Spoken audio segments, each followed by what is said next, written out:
Hey everybody, how y'all doing? I'm getting so used to these names. I see you down there, Davita. I see you, Sunflower.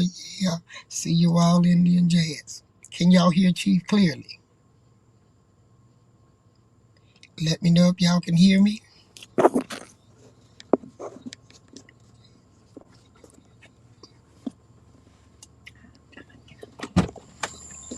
All right, Chief coming from remote for you tonight. If y'all can hear me, let me know. We're doing a little remoting tonight. It's also giving me a chance to test out stuff while I'm on this road trip I'm gonna be on. Can y'all hear me clear?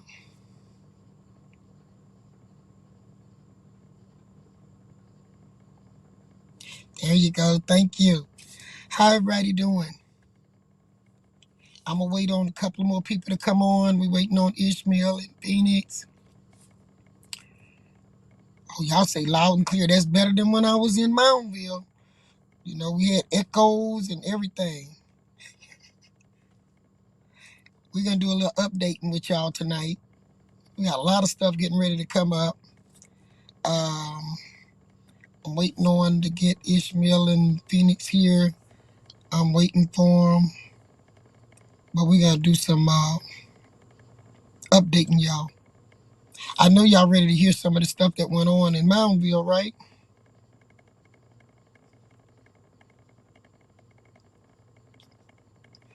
Okay, Ronald, you sticking with me. Hi, Sun Spirit. We waiting on the rest of our people to come on in. They coming in. While y'all coming in, please hit the like button. Y'all so sweet. We making this channel grow. We don't be serving no leftovers over here. We serve fresh from the kitchen. Every now and then I might pull something out of the canned stuff and put there, but I enjoyed it personally. All right. So we got a few little preserves and stuff we pull out every now and then, but mostly we coming straight out the kitchen, out the pot. All right, come on in the room. Oh, they coming on in. We're coming on in. We got a lot to talk about. We're gonna let them come on in. If you haven't hit the like button, please do so. I know all of y'all are subscribers because y'all here, but we working hard to get to that 9,000, heading for that 10. We're gonna get there. That's right. Sunflower, like, share, and subscribe. We're about 1,800 from hitting our 10,000 mark. I know we're gonna do that for this little summer months in this heat. Everybody coming on in. Boy, y'all really coming in. Come on in. We're gonna have Ishmael come on in. Y'all, I really enjoyed my time, my short time with Ishmael. He is so adorable. I can't wait till we get together again. Y'all know I'm not in the studio. Y'all don't see the studio. I'm finna learn to do a few little new things. I'm gonna be out here in the field for a while, so we're gonna be bringing it in from the food truck. Come on in, everybody. All this peace and love that y'all have. You know, the energy y'all sending out across these internets is changing the way people greet each other. Yeah, we making rude, Jazz. We making rude.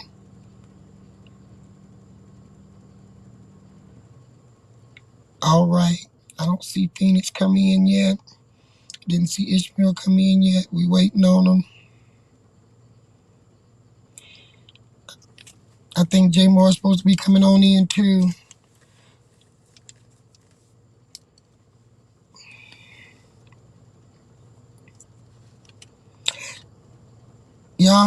This is going to be a great year.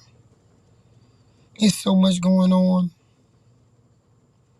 All right, Jazz, we have a lot of food truck food coming because I'm be moving around. I have another surprise stop hopefully this week for y'all. You know, I can't call out where I'm going until I get there. They have those people that like to grab leftovers and everything, try to jump up ahead of me and get there. Oh, all right. I still don't see our other three that I'm waiting on. When Phoenix and Ishmael and Jamar get here, we're gonna be ready to get it rolling.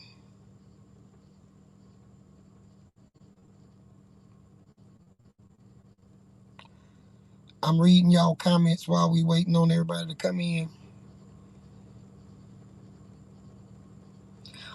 Jazz, I'm going to get another surprise for you. Yes, yes. You know, I'm sitting in the car and I'm learning other ways I can do this. We done got a little used to it in the studio. Now I got to learn how to move y'all around with me.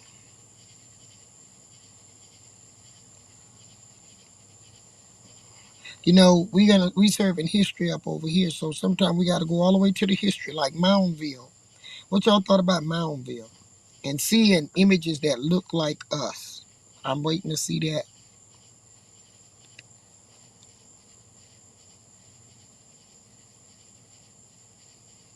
Come on, tell me what y'all felt about the Moundville. I know the sound wasn't good. I don't know what that was. But you had a chance to see that the Indians looked at like us. That's what they trying to erase. Yeah, it is sad. It's sad that they are destroying it, but it is lovely that you could see someone look like you. Now you know why these people are recruiting folks from the white community, people of color, to use them back against us.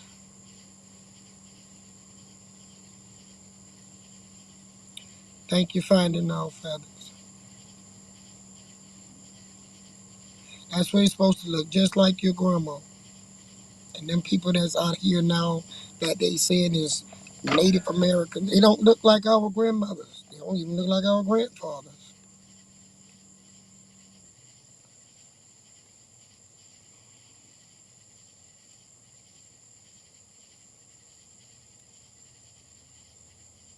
I'm reading, y'all. Yeah, they are trying to wipe it out, but we're not going to let it happen.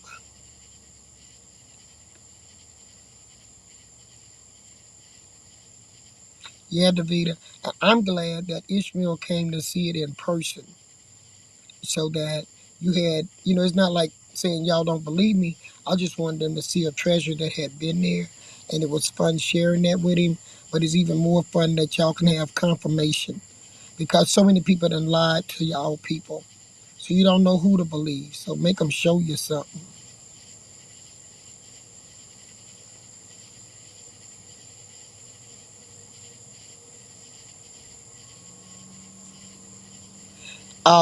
We can make that museum stuff get attention by doing what we're doing now, liking, sharing, and getting the word out.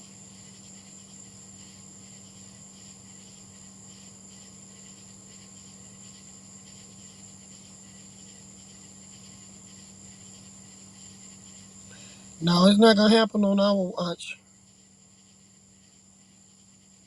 That's correct, Evans. We have to get on it now. I've watched them bring it down to, that's bad when they start taking the wig. When they start taking the wig off the mannequin head and start taking the stuff out of the place, and then you go into the museum and the artifacts is disappearing. Like I told y'all, you may not could hear me. They got an Alexander Monday somewhere, you know, junk disappearing with a museum under lock and key behind a gate.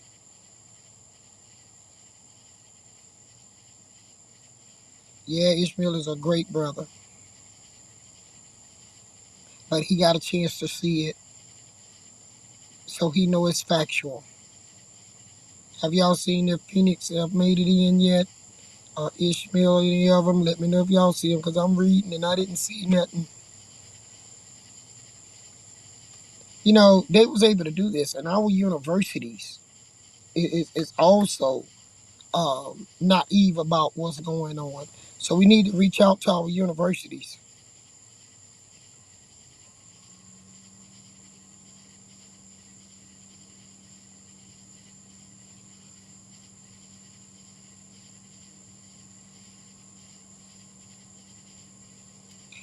I want to be as fair with you and bring you the truth.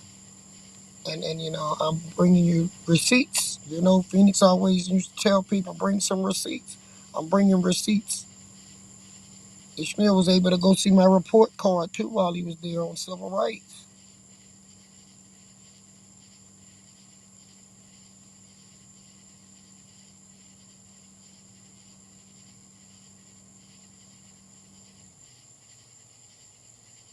J Mar is here. Okay.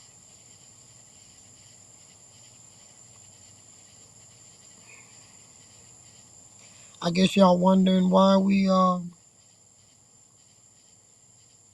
okay, send the link back out. Okay. Ishmael is here.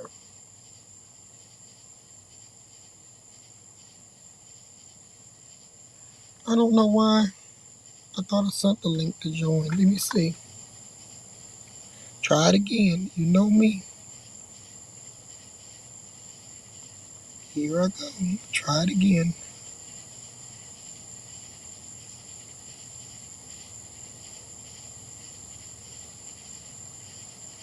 Ask Phoenix, did she get it?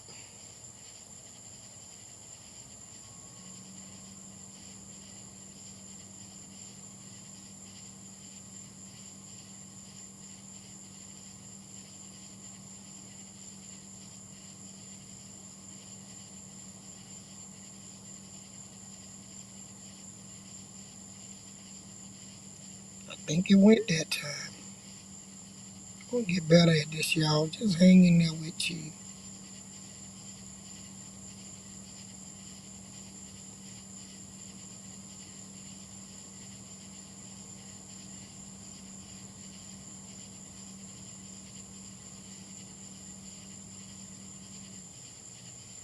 I'm gonna have it better if I do it this time when I get on that road trip.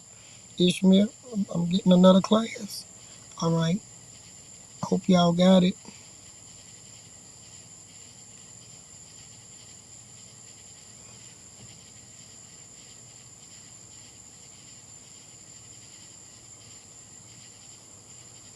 Put it in. Did you get it? If not, I'll put it in the chat.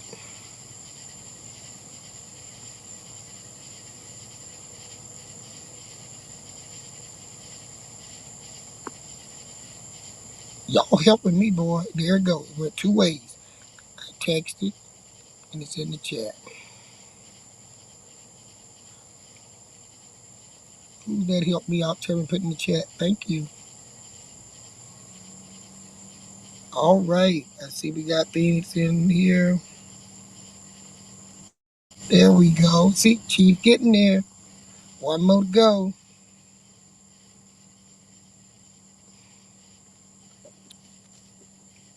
Can you hear me, Phoenix? Yes, ma'am. All How you right. doing, Chief? I'm doing fine. I did a little better. Somebody helped me over here. I gotta see who it is. Thank you, whoever that was, told me to also put it in the chat room. That was a good one. All right. Yes, Ishmael and Jamar be here shortly. Yeah. Somebody told me to drop it in the chat room, and I did. I'm waiting on them. Uh-oh. I just saw Phoenix disappear.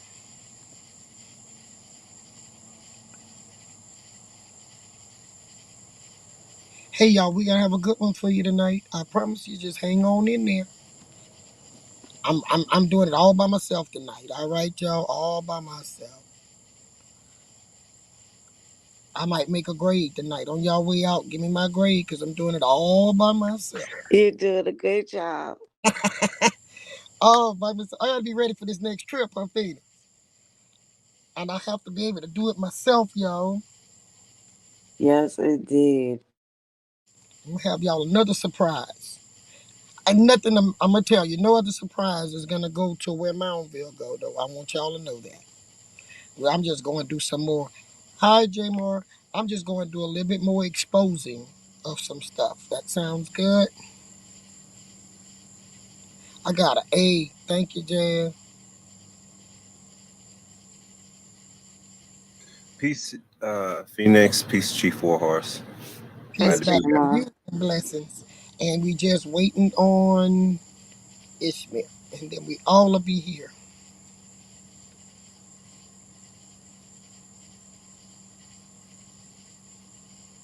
Y'all know Chief was green to these chat rooms and stuff. I'm going to get it done. You did a good job getting this thing together right here, though.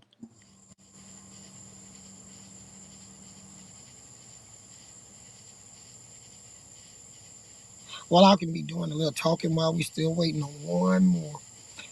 We waiting on Ishmael.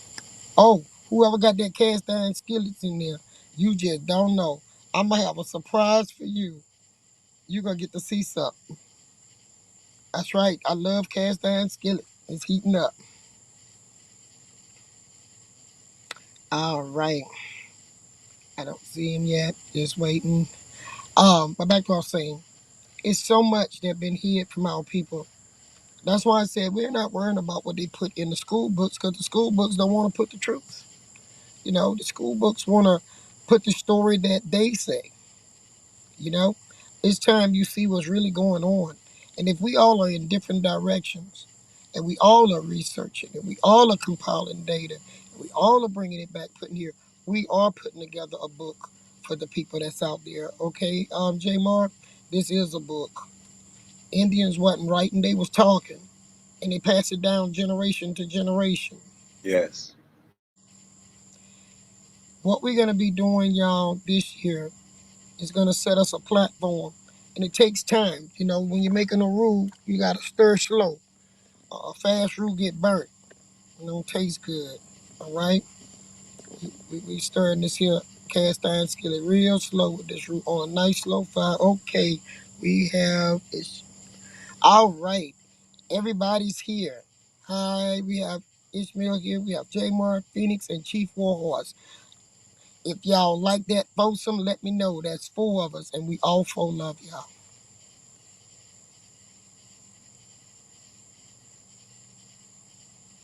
All right, we ready to get started then. Things you know me, I like to get past that number 50. We passed 50. We have 62 in the room. I guess we can start off cooking. Y'all ready? Let's go. Who is not here? They'll come in later and join in with the pot. But these we got some stuff on the back eye. It's really cooking. We have two eyes going on the front. One of them is making the roux where you can stir. But I'ma let Ishmael and J Mar start us off. I really want to start off if y'all don't mind with Ishmael so he can share without the echo the wonderful trip we just had together.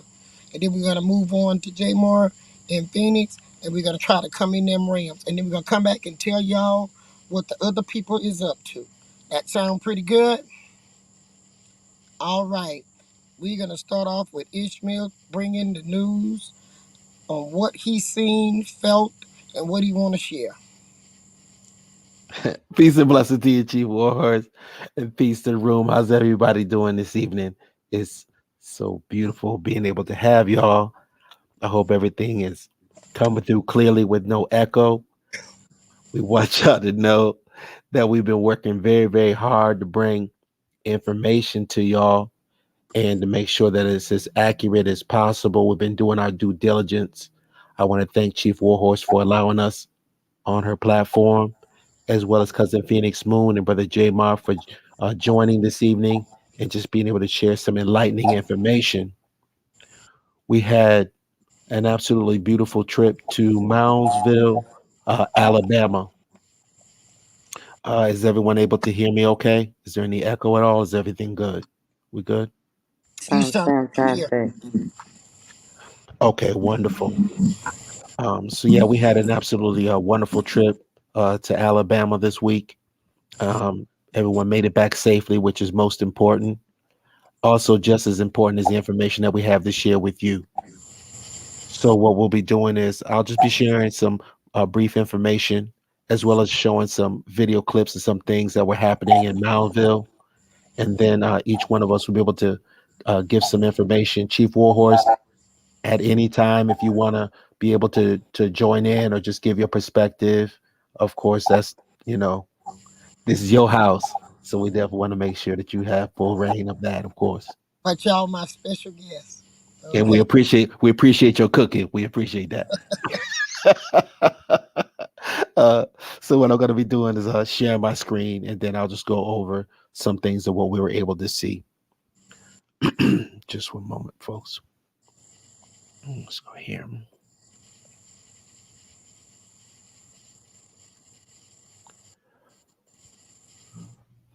Okay. So hopefully y'all be able to see. Can y'all see my screen? Okay.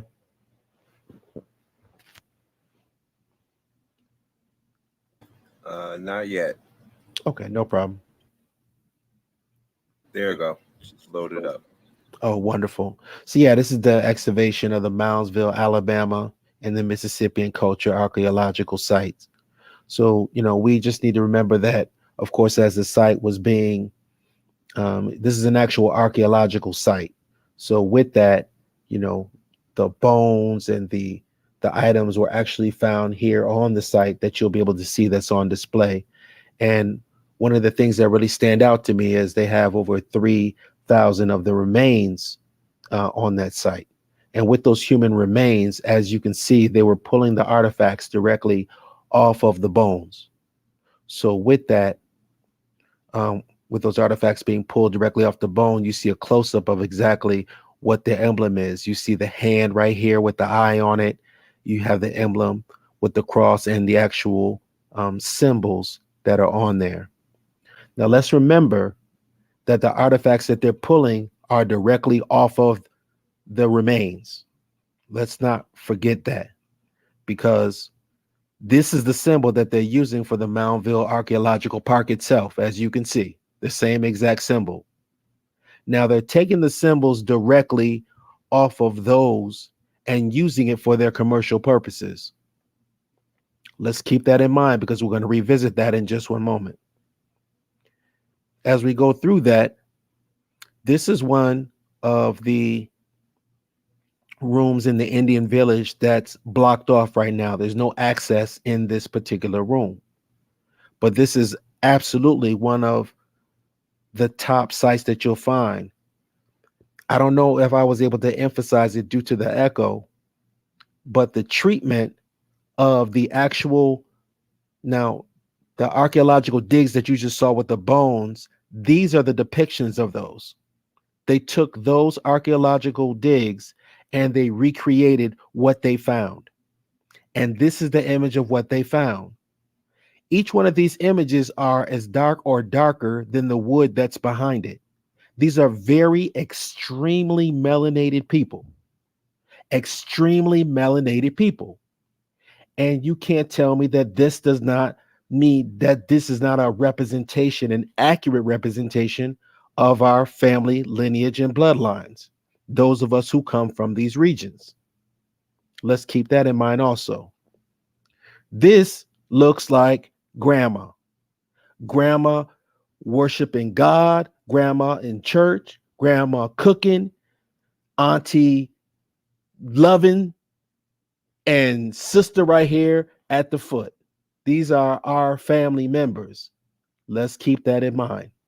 Now, also, as we are looking at this, remember the archaeological digs were found directly on the bones, but yet you don't find those symbols on the ancient Indians. The ancient Indians that are in those mounds, you don't find the items that you just saw. They were pulling directly off the body. So let's go on to the next. That looked closer to Chief Warhorse. That looks exactly like Chief. Is that not the same depiction? The same skin tone? The same features that you're seeing right now? These are natural connections of what we're able to find. These are the depictions of our people. So I just need to make sure that everyone is able to grasp the concept of what was being found on those ancient sites, because they replaced those who were on those ancient sites.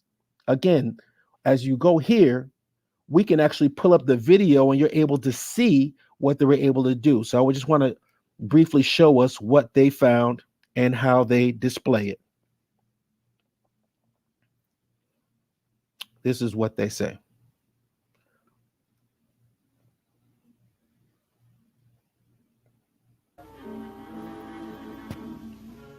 In excavating, as the basis for scientific conclusion, meticulous care must be exercised. Any single square inch of the entire 175 acres at Moundville may disclose invaluable information. Here is a practical example of searching for a needle in a haystack. The first step is to plot the area into uniform mathematical squares. These squares and numbers on a corresponding sheet record absolutely everything of interest that is found.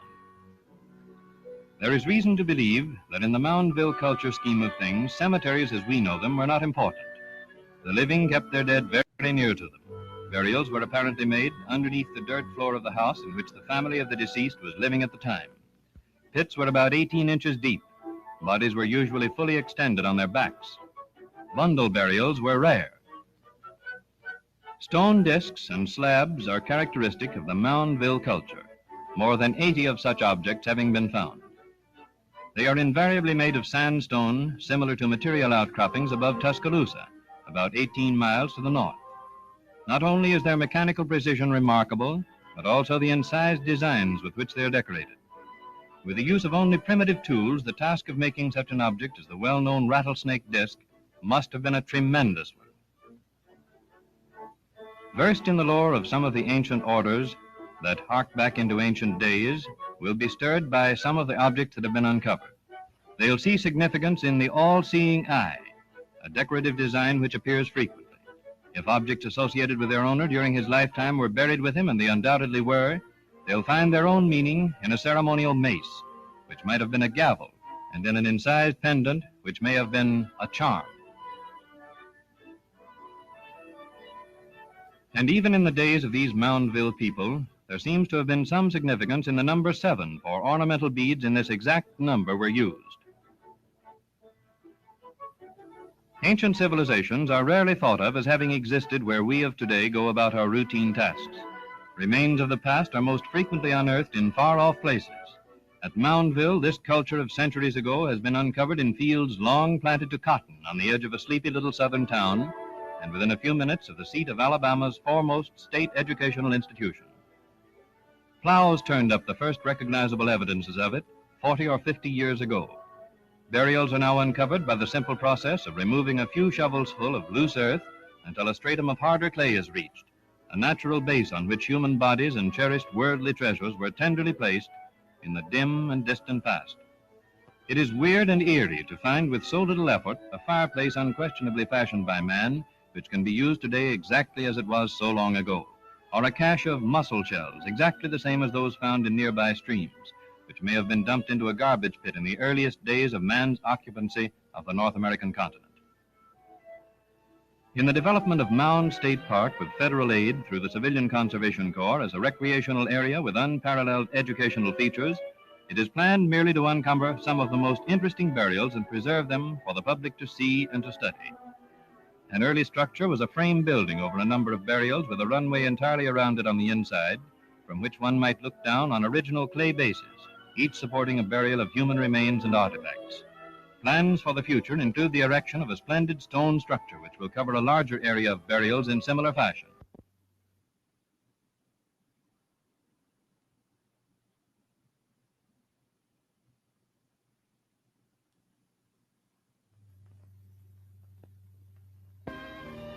Carefully indexed in racks in the Alabama Museum of Natural History, 3,000 of these Moundville culture people which have been recovered during the past few years.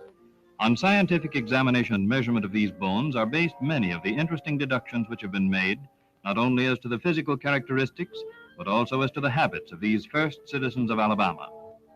In only 2 instances have skulls indicated death as the result of violence. Here was a race of peaceful people. Bone measurements have established the average stature of the adult as about 5 feet 3 3/4 inches. The Moundville culture man was noticeably smaller and much more delicate in bone structure and features than the popular conception of the American Indian. In the 3,000 cases available for examination, there are, of course, the bones of both men and women and of all ages. There are indeed the bones of unborn babes.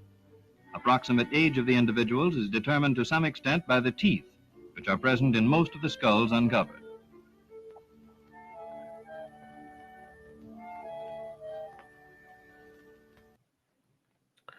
So what I'm showing is the actual excavations of what was taking place. I want to apologize to the family if that's, something that could be triggering or shocking to you, because I understand that for many of our viewers, we understand that we're connected to this, and this can be offensive. So allow me to apologize, but we must ascertain the truth. And in doing that, we have to go to sometimes uncomfortable places. Now, you can obviously tell who it's not connected to, goddammit. The people who are smoking pipes all over while they're putting their filthy hands directly desecrating the bodies. We know who it's not connected to. We know who shows disregard for the dead. So we do understand that part. But for the people that it are connected to our people, I do apologize for that. Let's move on. This was the depiction that came from the bones. As you notice, they said that the average height was 5'3". As you also heard them say, out of the 3,000 remains that they had, only two had died of violence. The rest of them were peaceful. He said, quote, they were a very peaceful culture. These are peaceful people. But if you notice, as we showed earlier in the week, they were putting shackles on these individuals. They were shackling innocent people that came from a peaceful culture. These people are our complexion and darker. These are our people that we are connected to and who we derive from, not an isolated incident. As we were pointing out the conditions of this Indian village, they're exposed to all of the heat, all of the abuse, the weather, the bugs. Everything is taking place in these individuals. And even through all of that, you still are able to check the deep melanated features of these individuals. That's with the wear and tear and the direct weather that's beating them down regularly. Let's keep in mind with this culture here, there are people that do come and they do visit. And when they come and they visit, they have their observations. Let's see what their observations are when they come and they visit and what they say. I like the way they built that way, so can't nobody mess them up. I said I like the way they build them like that, so nobody will mess anything up. Mm-hmm. Look, there's a goober in the doorway.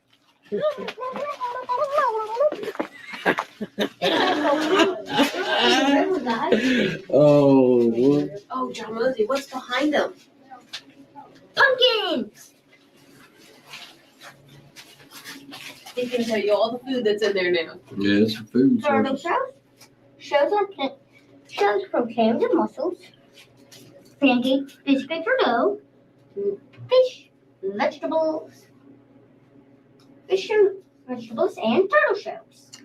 Kind of makes you wonder what these things are made out of, because old girl back here, she looked like she's about to fall down. Uh-huh. Yeah. I wonder if they made them out of wax or something. I don't know. So,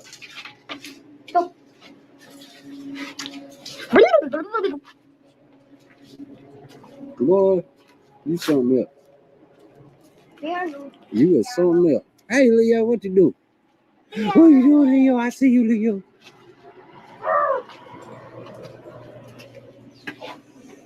Those other old guys are on their way. Burls.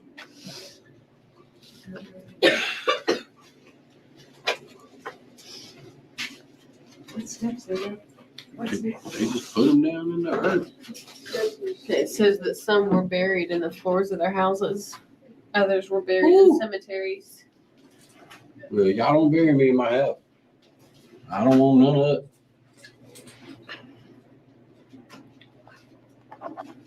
The ones that know me, they already know what to do if I die.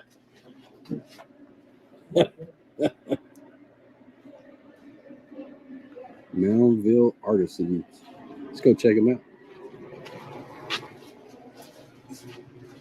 And the skin stretching to make the clothes.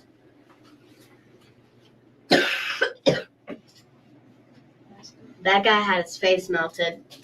Yeah, I noticed that in the other one. I think they're all like.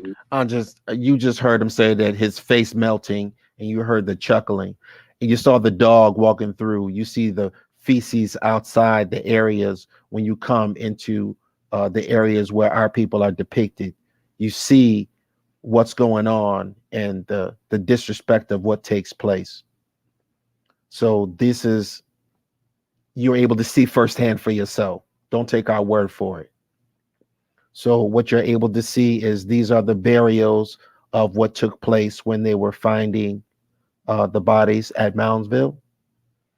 So what we're able to see is this was the conditioning and the laid out of the actual bodies, and then they placed them in the area.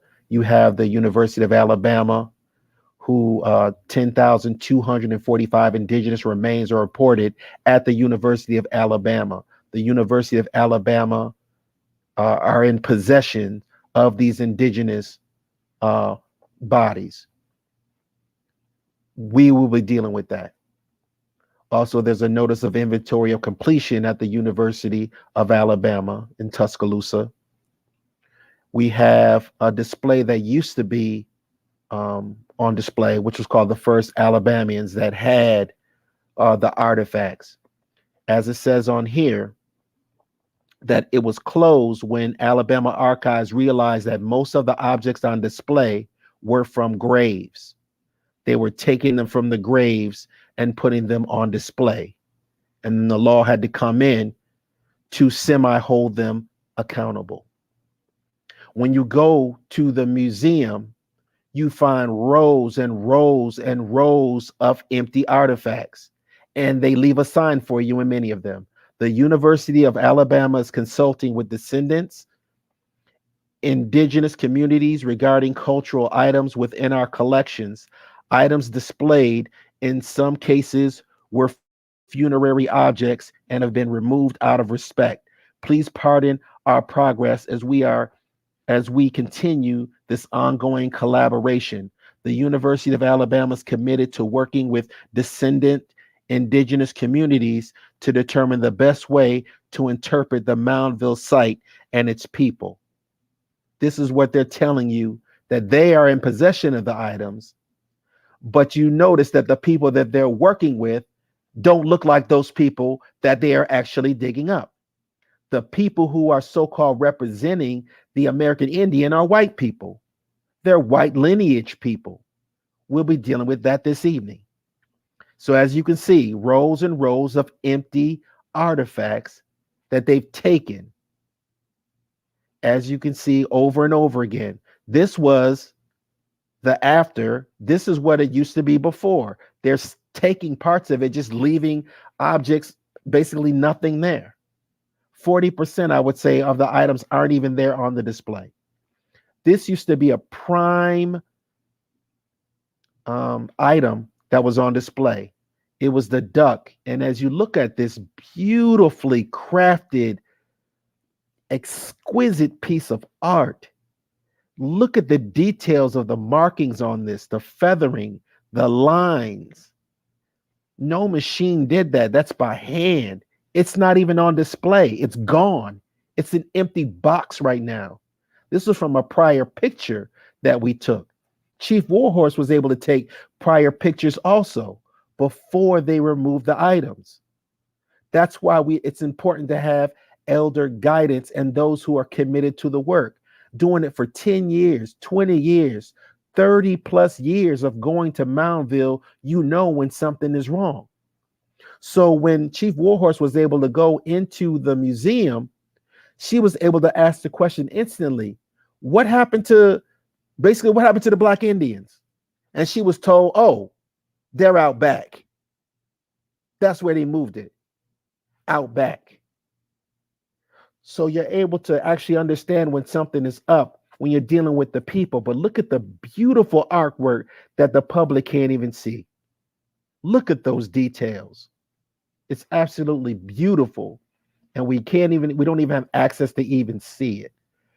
This is a depiction of what the ancient culture would look like. You can tell the melanated people, you see the mounds that were taking place, mounds all over, and the mounds are still there today. Mounds after mounds. You saw when we were live on the site, the mounds behind us, there were mounds to the left of us, to the right of us, all around Moundville, Alabama, our ancestral homeland. The Alabama Decatur Daily, passing of the Indian. The passing of the Indians, Alabama Aborigines, the passing of the Indians, Alabama Aborigines, from the borders of the state is a story told in a convincing manner in the report of the Federal Census Bureau in the composition characteristics of Alabama's population. In 1910, there were 909 Indians in the state. 10 years later, more than half of these were missing, and the count revealed only 405. Strange to say, Escambia County Indian population increased during the last decade from 163 to 292, but in every other county there was a decrease. High Jackson 10 years ago reported 116 Indians. Today it only has 15. Monroe County's Redmond dwindled in number from 291 to 51 in 10 years. Washington's went from 172 to 10. Northeast Alabama formerly was the hunting ground of several well-known tribes, notably the Creeks and Cherokee. Today, Etowah, home of Sequoyah, famous inventor of the Cherokee alphabet, can claim only one Indian in her population. Cherokee Marshall, DeKalb, Blunt, St. Clair, Calhoun, and other former Indian strongholds no longer count the red man among their residents. If the present movement continues, the time is not distant when our only reminder of the first families of Alabama will be the beautiful Indian names with which the Christians of our cities, mountains, and rivers systematically being erased. You see it in black and white. This was in 1921. Moving on. We'll be able to go over this over another time. I want to make sure we're able to respect that we have other people that want to present also, and that's most important. But I also want to bring to your attention that we have some very big things that will be coming up.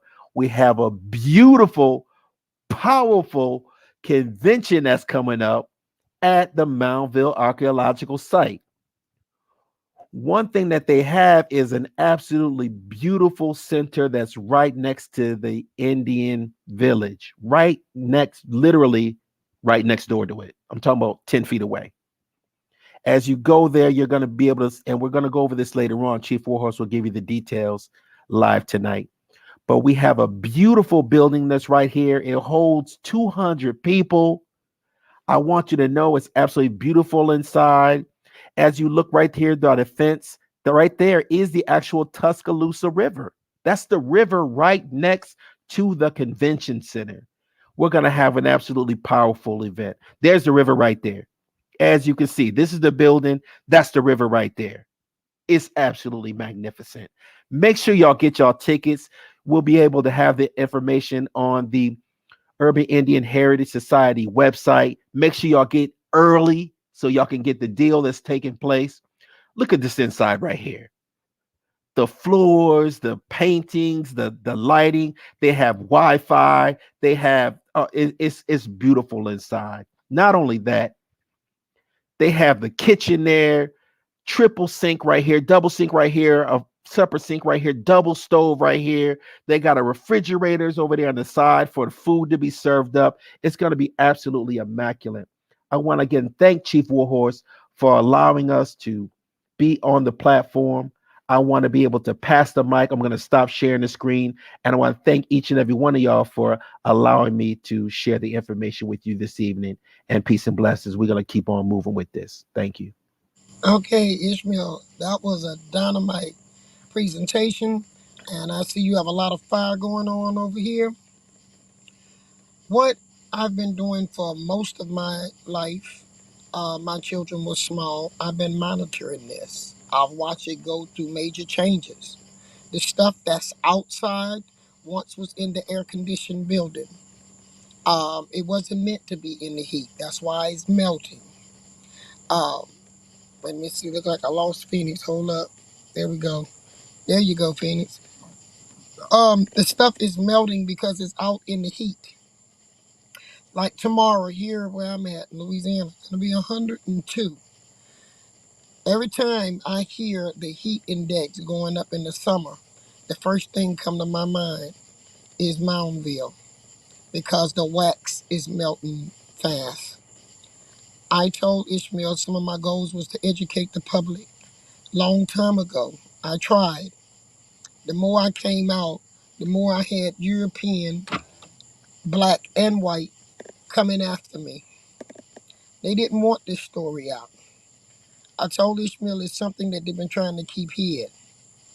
They sent people to just try to discredit me. They sent people to try to take over in our area. The Homa Nation, I'm calling names, start moving people into St. Tammany to take the history. I told y'all the Creek, the Shatta, and the Chickasaw, we family. Okay? This is our people. This is what they found there. Okay? Now, it's up to us. You're not going to get this out of the school book. It wasn't in the school book. You got it from Cooking with Chief. Now, if you want to start seeing how many people are going to jump on to try to capitalize off this information that they didn't know nothing about because they sitting somewhere in their underwear and trying to get all the hits they can get, but they don't really know the fight. Ishmael also had a chance to go with me to the Civil Rights Museum. So Ishmael, I'm going to shut up again. Tell them what you feel about me. Ishmael learned in my Indian world, and I brought him also into my civil rights world. I'm going to back up again, Ishmael. Absolutely. The Civil Rights Museum right there. It's over by Utah, Alabama. We got a chance to go there. We got a chance to meet with the elder. And I must say, Chief, it was a testament to what you have been doing for, again, for decades upon decades. With that, it shows the importance of what you were fighting for, always still maintaining the American Indian identity, but understanding within the fabric of progression and fighting for the rights was the civil rights that was so pivotal. So it was no accident that in 1968, when there was a recognition of that, you saw the merging of civil rights and the American Indian identity in a very pivotal way, as well as the hiding of that history. To see the proper acknowledgement of those who were in the civil rights movement, those who were working in conjunction with this particular purpose, you're right there on the front line, right there in the museum, which is so absolutely beautiful. It was very, very powerful, and a proper acknowledgement of what you stand for as a woman and as an American Indian. I'm honored. I was honored to be with you then. I'm honored to be with you right now, just to know the works of what you've been able to do, as well as the sacrifices of those that were with you, as well as the sacrifice of your families. So it just shows not just what you say, but love is an actual verb. We were able to see the love that you've been putting in trying to advance us as a people. And I thank you for that, Chief. So, yes, I do want to let the public know that I was able to go to the Civil Rights Museum. I was able to see the testament of your work and those who were with you testifying of the things that you did and the things that they did also. So I want to thank you for that, Chief. Thank you very much. Sometimes, um, guys, you have people that live their life doing all kind of stuff and waste all their time, and they get to a point where they want to be now where they should have been years ago. And that's some of the people who are misdirecting folks. I'm looking for people to start running down to Moundville, trying to come back and give you a story. If they had the story, they should have been brought it. They didn't have it. Why? They have not spent their money and time with their families monitoring this stuff. And Ishmael, if I had not been monitoring it to this point, when I first talked to you and Phoenix, I said I'm going to have to share it with the public because I'm scared they're going to let the water wash it away or it goes overboard. Okay? Well, it's not going overboard, it's melting. So it's a desperate, dying need for us to make this known throughout the country. The funding for this, to preserve this place, was put in place by President Roosevelt. And it was done under the New Deal. And so that was what saved it, Ishmael. But now, money is coming from these uh, uh, Native Americans who got casinos. So now I got to fight the casino people. I got to fight the Indians that's European who came here poor and didn't want to be an Indian at first. They didn't want to be nothing but a white person. Uh, then when they found out they couldn't get in there, they had to find another door. You know, I find myself fighting for survival as an Indian of color, and now I got to fight as a woman of color. My identity keep getting absorbed by the white man. And the white man can change who he is whenever he wants. And something need to be done about that.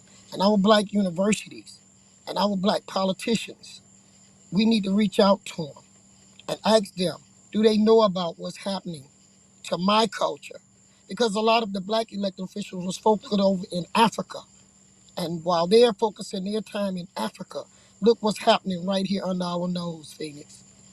Um, Jamar, I'm gonna ask you to come forward because this is a very emotional thing for me, y'all. So I'm gonna back up a little bit, and I'm gonna let Jamar come in and tell me what he feel about what he didn't seen by this presentation. I'm backing off for a minute. I'm definitely going to say that it was definitely some opening eye-catching information that Chief Warhorse and Brother Ishmael brought to the forefront about how they're trying to misrepresent some of this history or rewrite some of this history. It definitely was emotional seeing some of those comparisons. And maybe, Ish, if you get a chance, I think the audience will also benefit from seeing the new images they're portraying in comparison, right? Yes. Because I think that's definitely striking and totally two different opposite sides of the spectrum when it comes to representing who these people is actually supposed to be. Absolutely. I'll have that immediately. So yes, I think that people would benefit from that new facility that's air conditioned, well lit, all the fine fixings, but it just doesn't quite have the representation that the earlier depictions had. And this is something that we're seeing in present time, which is actually something that has always repeated. And it's come in different waves and different instances. And so, just saying from a watcher from that live, I definitely took a lot of that to heart and seeing how more than ever, if we're not paying attention, if we're not on top of this miseducation game that they've been playing, then we're going to lose the stuff that they're erasing right in front of us. So I want to say definitely um, grateful for you guys bringing that out, right? Because who else was talking about it, right? And being that this is, someplace that Chief Warhorse, you've been to, you've had some decades with, it's definitely understand how personal it is, but it's definitely a representation of how it's personal to all of us rediscovering who we are in our search through our genealogy. So appreciation, man, definitely with the information, heavy, and Also, let's not forget, you mentioned something too about what they have on the outside of the museum, right? About the Black Warrior, about the Black River, and how they're misrepresenting even that, even in the simplest form. So I definitely appreciate you guys. I appreciate being here. Now, I don't know if you want to go into the partnership right now, or should we hold on to that? We're gonna hold it one more minute.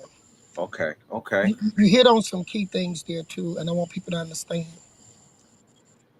We're being distracted to fight about what's gonna be taught in school. We're being distracted on a lot of things. The distraction have been happening. Um, Jamar Ishmael had a chance to hear the leader say, witness the distraction with the registering of voting, and how Dr. Lowry would tell us it wasn't about Democrat or Republican. It was about uniting our efforts. The reason he was saying that, until we start electing people to some of these positions locally, state, and federal, we don't have anyone. They are doing this through political connections, guys. They're able to take our race. They're able to take now my agenda through the people they have in Washington representing them. This is why I was saying we need to register to vote. Everyone that's at voting age. We can vote our own people in our areas if we do this. But until we start doing that, they're going to continue having the political power. And I hear people on the internet saying, I don't want to be involved with voting. I don't want to deal with politics. But when you say that, you're saying you're allowing other people to be the guardian over our history. And you see what's going on with it. This is the only thing I know in America that you have. And I don't care who all have in their programs. I've seen somebody say somebody named Sour Neck going to Moundville flew by. I'm going to answer that real quick too. If Sour Neck or whoever, straight neck, crooked neck, go down there, I hope he go in respect, okay? Before none of y'all will be able to get in and see. Because they can shut the rest of it down. Are you with where I'm at, Ishmael? So if they go down there wrong, you're going to mess yourself up if you say you're Indian. And this is the only evidence you have. I'm with you, Chief. Yeah, I was saying it's best they don't go down there clowning. Don't go down there causing disturbance. You got to do this thing the right way, because we can push for them to restore those things, because money was put there under the New Deal. That's why it was saved. It was not saved for them to do an Indian removal of the artifacts and the bones and give it to people who say they Native American, who once was white people on paper and now they Indians. And to me, we being robbed right in front of our face. And then you got all of these other people out here talking about they doing the Indian this and they the Indian that. The only thing anybody need to be concentrating on is saving the last of our history. That wasn't left there accidentally. It was there because people been watching and protecting. Those people are dead. Now you got to get up, y'all. This is your history. You see the color. We're not looking in a book where it's talking about melanated, carpet colored people. They got a lot of people out there with their shows just repeating something out of a book. We went to the actual fact. You got the receipt you've been howling for. Chief Warhorse delivered it to you for a reason. So y'all can turn these other channels off. That's not talking about saving the actual history, the ancient history of the Americas. It looked like us. I'm backing back off, and I'm bringing in my sister Phoenix Moon.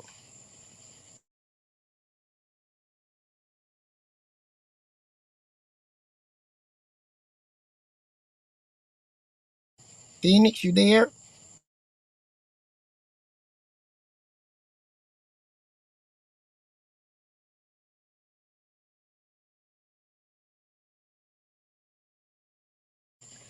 Well, are we having audio problem over here, Phoenix? Phoenix, are you there? Let's give her a minute, y'all. It said it can't unmute her. Let's see where she's at. She'll be coming in. But so far, while we're waiting on Phoenix, what do y'all feel? Do you feel you've seen something that you should have been knowing?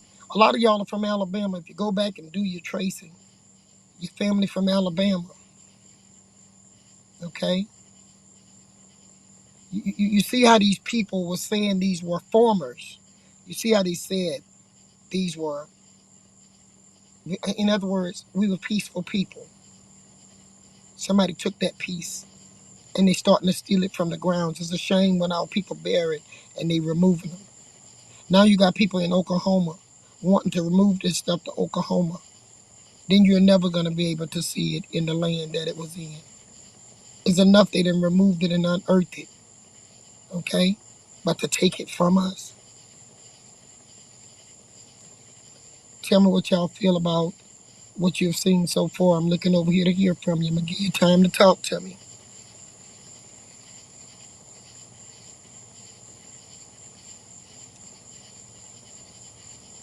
Do y'all see the seriousness of this?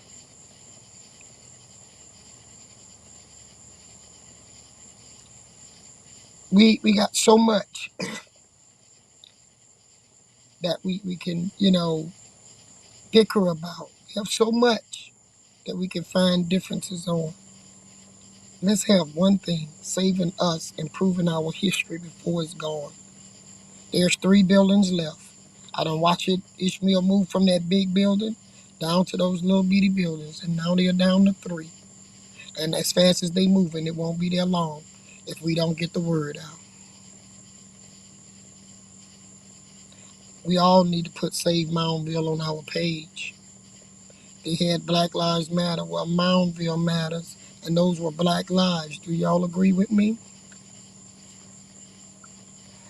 Yes, indeed, Chief. Absolutely.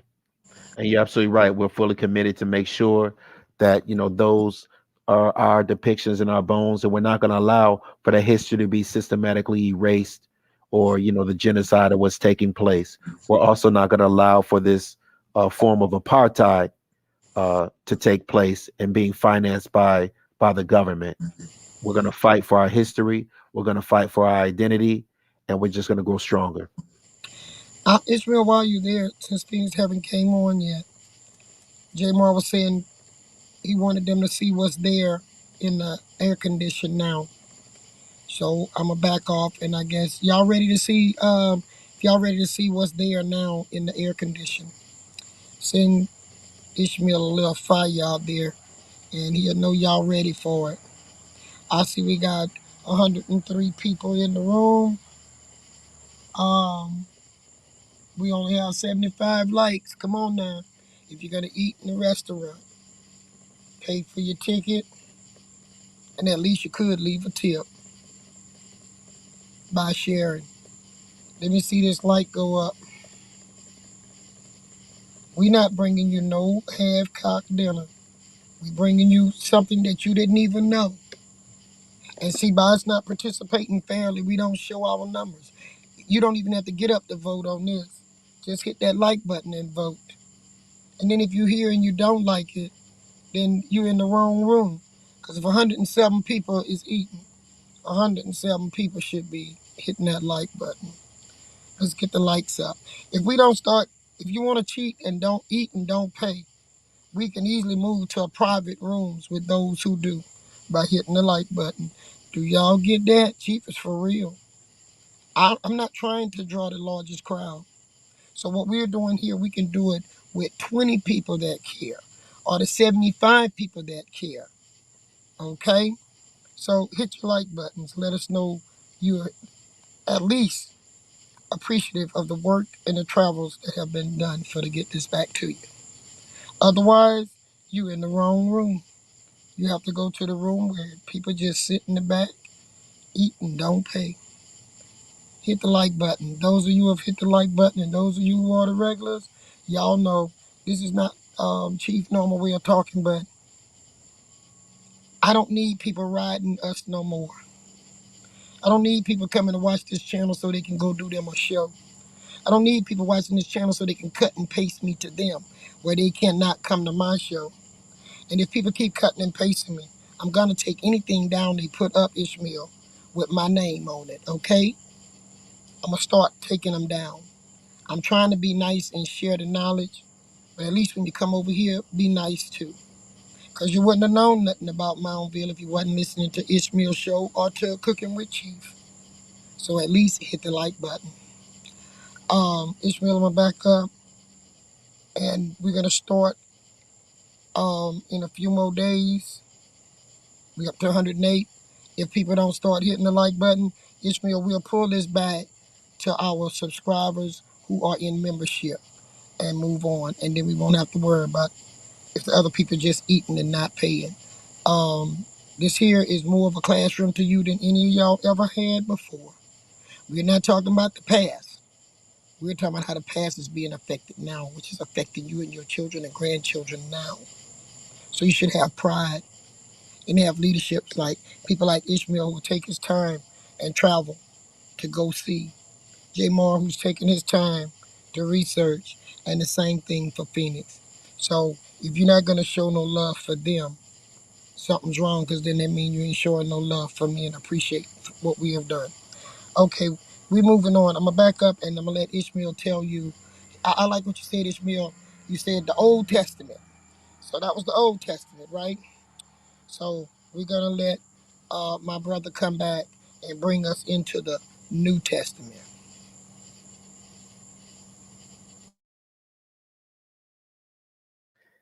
Yes, Chief, I'm with you. So absolutely right. We have that Old Testament and we have that New Testament on deck. That's absolutely correct. And in that Old Testament, you were able to see the depictions directly from the bones. You were able to see the melanation, the accuracy, as well as the artifacts that were directly with those bones.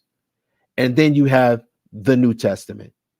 You have, as Brother Jamar was accurately pointing out, right on the door, they have the lost realm of the Black Warrior. And you see the emblem that you saw that they were pulling directly off of the remains right over the door. And you saw what the depictions of those people look like. But oh, when you walk inside of those doors. Now, if you notice, this is a stone building. It looks like a magnificent temple. It has big double doors. And when you walk in, it's air conditioned. You almost get frostbite. It's so cold in there. I'm talking about it's so nice in there. When you walk in, you see nice laser lighting. You see the sky, the coloration of the sky. You see the depictions of the mask with the feathers just sprouting out. But then you see nothing but white people all over the walls over there in the background. You see nothing but white people there on all of the walls. You don't see any depiction of the Indians that are in the back by the river. As you look around, you're seeing DVDs and high volume, and you hear the sounds that are taking place. You see the depictions of the mounds. And then you see this. You see skateboard Johnny over here with the Air Jordan moccasins on. He even got the emblem on his moccasins. And then you have the shells. You have all of the emblems that you found on the actual remains on white people. They don't look anything like the ones. Now, there's not even a proper signage of where the Indian village is. You'll drive right by it. I would say 95% of the people that come on that property go directly to the big, magnificent stone building. They don't even go to the Indian village because there's no proper signage of even telling you that it's there. I would not have known that it was there if I was not with Chief Warhorse, who knew how to get directly there. So if the majority of the people, you heard the white man say that there's nobody here. Pull up his video and he'll say there's nobody here. You saw it was him and his family. That was it. But anyways, you see skateboard Johnny over here and this other white boy here that he looking at, all adorned out, all of the jewelry. Look at this. Are you kidding me? This is what's there. This pale white boy in this high designed edifice looking totally opposite of the bones that you see, quote unquote, out back. As you look here, look at this. All of this going, all of this fanfare, all of this jewelry, all of this drip. And one of these people on here have warrior arrows and spears and all kinds of things. You heard the doctor say at the archaeological dig that only 2 of the remains even had quote unquote violent to it. But this is all fanfare, sisters and brothers. That's nothing but fanfare of what they're giving you. This is over the top bullshit.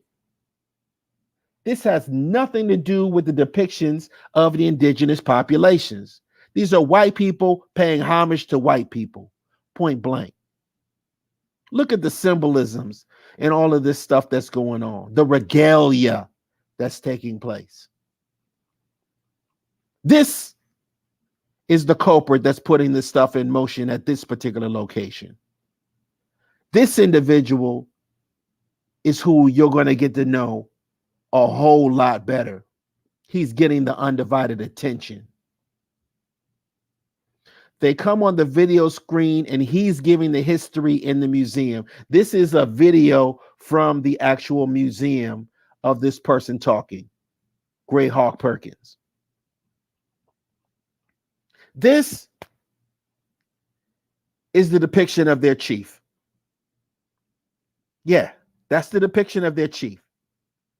This depiction of their chief as you walk into Tuscaloosa, which means black warrior, this is the depiction of their chief. You know who the hell this chief looks a whole lot like? Comedian Jim Carrey. Yeah. That's what he looked like to me. This cracker look like to me, yo. He looking like Jim Carrey. You got to be kidding me, y'all. As you go here, they're selling the artifacts. They're selling the American Indian designs. These are the designers out here. This is right out front of the building. They're out there selling their crafts. These are supposed to be the American Indians out here. Are you kidding me? These people are setting up odes to themselves. Talk about self-aggrandizement. This is absolutely ridiculous. Look at this depiction using the symbolism of what was found on here, knowing that they have absolutely no connection to the most ancient people that were there in the back. So that's why we use the term Old Testament and the New Testament. We saw the Old Testament, we saw the bones, we saw all of the facts, and then you saw the remixed New Testament that has absolutely no connection to the Old Testament whatsoever. So I just wanted to make sure that you were able to see both sides without the echo, because you're so worthy to have that information. So I do thank you, and thank you again, Brother Jamar, for allowing me to share that information on your time. I appreciate that, sir.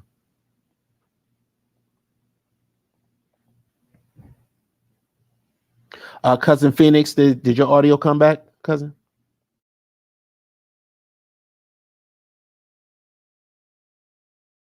Not yet. I don't know. She was having a little technical problem earlier, so we're going to give her a little time. Okay.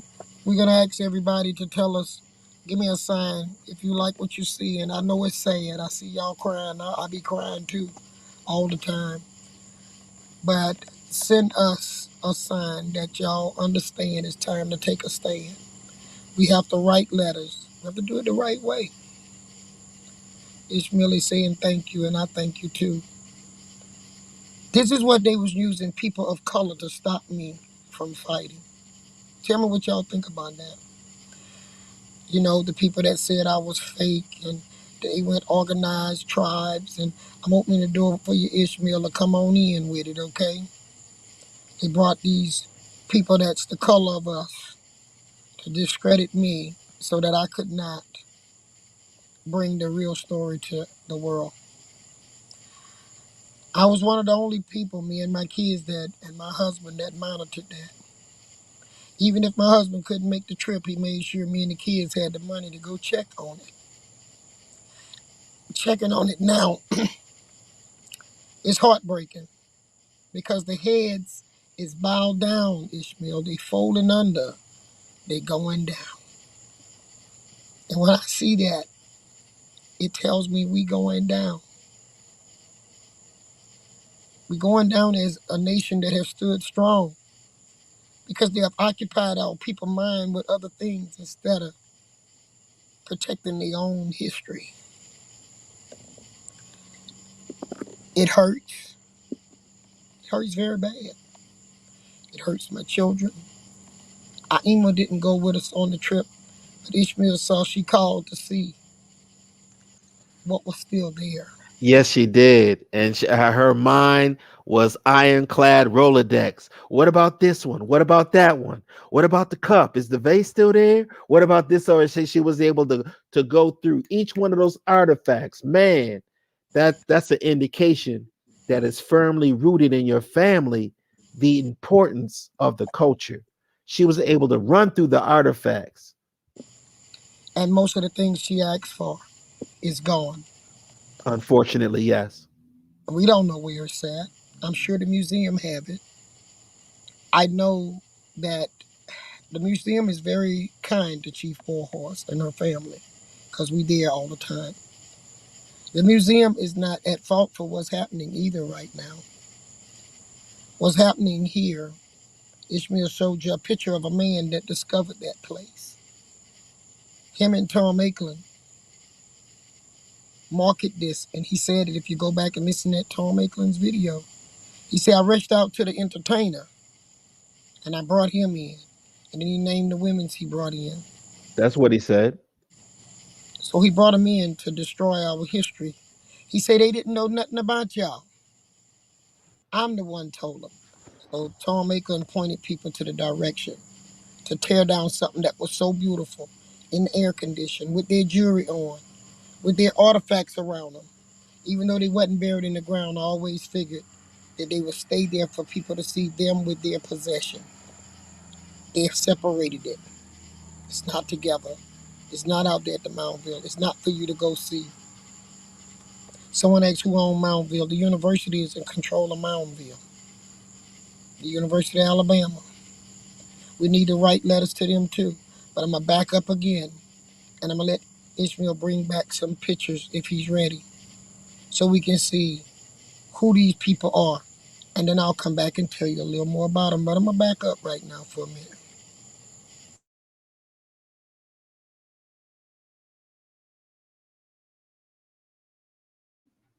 As I'm getting more of the depictions together, Chief, I just wanted to emphasize the fact that, you know, we're, Indians fight. That's what we do. So, we don't fold, we don't quit, and in this phase right now, yes, this is a war of attrition. And, the last tribe will be standing. And that's not going to change. And I never fight to lose. I fight to win. We go. Um, That's right. That's right. So, as we let the people know that we're in this, this battle, we're in this for the long haul, to let them know that we will hold the people accountable, because you're absolutely right. As the depictions of our people, you know, are down, they're not out, and they just need some support. And with that support, we will make sure, by hook or any other method, making sure that they will stand properly upright and will be properly respected. But it's just, it is insulting when you see people coming in and basically laughing at something that's melting away. You heard them literally say that. And again, it's another indication that you have absolutely no connection to that. So we're here, we're going to make sure that we're fighting for the history, and to make sure that it's properly, maintained and respected. While he's getting ready, someone asked a very important question about why I said New Orleans was not a part of the Louisiana Purchase. No, I said New Orleans was a part, you got it, of the Louisiana Purchase. That was the part of 1803. West Florida was not brought in till 1808 by decree declared by President James Madison and C.C. Claiborne, which means we are in exile. I said we was like they did to the Queen of Hawaii. The United States took us over. And even with taking us over, they are still taking us over today. But West Florida was so powerful, we stood strong. And we're going to continue to stand strong, like Ishmael said. And Moundville is in West Florida. West Florida go from Pensacola, is in Alabama. Go from Pensacola, Florida, all the way to West Feliciana on this side of the river. Did I answer the question? Someone asked me about Mobile. Mobile is a part of West Florida. There were no Alabama, there were no Mississippi, and when they did brought in Mississippi, it was above the 31st parallel. I'm backing out.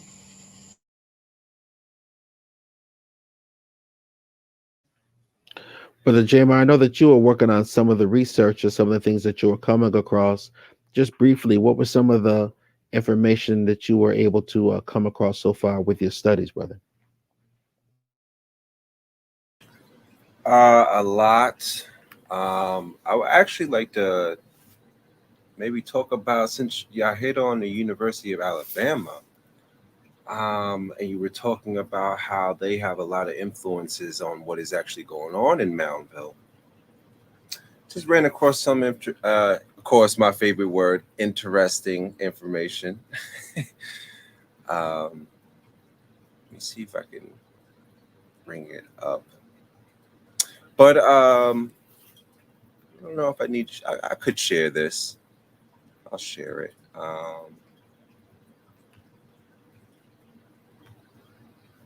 Just dealing with maybe some of the entities that we may be dealing with when it comes to challenging what they're doing with a lot of this evidence that they're holding. And being that these people have old history to this place and have, let's say, even a monetary benefit to having all of these different. Sorry. I'm looking for university. Here we go. University of Alabama, right? So I went to their website, just digging into some of their early history. Of course, it talks about 1818, how the Alabama territory was opened up. They started seminary of learning. That's what they called it first, right? It wasn't a university at first. It didn't become a university or get that name, the University of the State of Alabama, until about 1820. Funny thing also, Tuscaloosa at the time was the state capital. That's very interesting. Also, talking about Moundville, I believe they also describe Moundville as being one of the 14th century's Big Apple, in reference to, like New York Big Apple, but being that in Alabama. Um, Going on, it's a lot of different information. It talks about the Civil War, but I want to get down to one of these board of trustees guys. So right here it says the University Diamond Jubilee celebration in 1906. President John William Abercrombie, interesting name there, Abercrombie, presented to the board of trustees his plans for the Greater University's fundraising, thus ensuring that the state legislature would no longer be the primary source of financing the university's growth. So they're talking about outside um, sponsorers, basically, to the university. It gives a breakdown of different, houses opening up. But I want to get down to this trustee part here, since it talked about the board of trustees.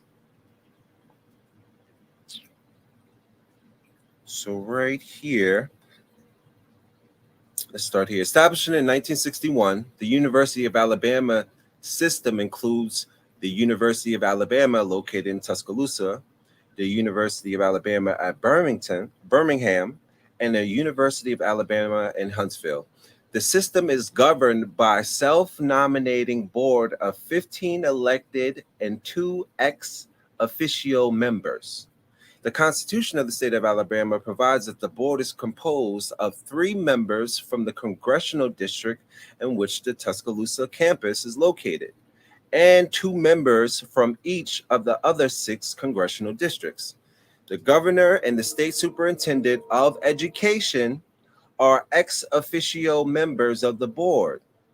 Those members who are not ex officio are elected by the board, subject to the confirmation by the state senate, right? Here's the tie back to the state.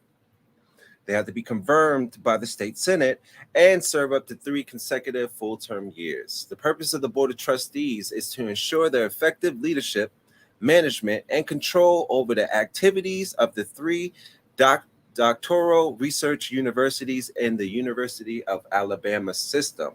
They're calling this a system. Notice that. The structure provides for a definitive, orderly form of governance and to secure and continue responsive, progressive, and superior institutions of higher education.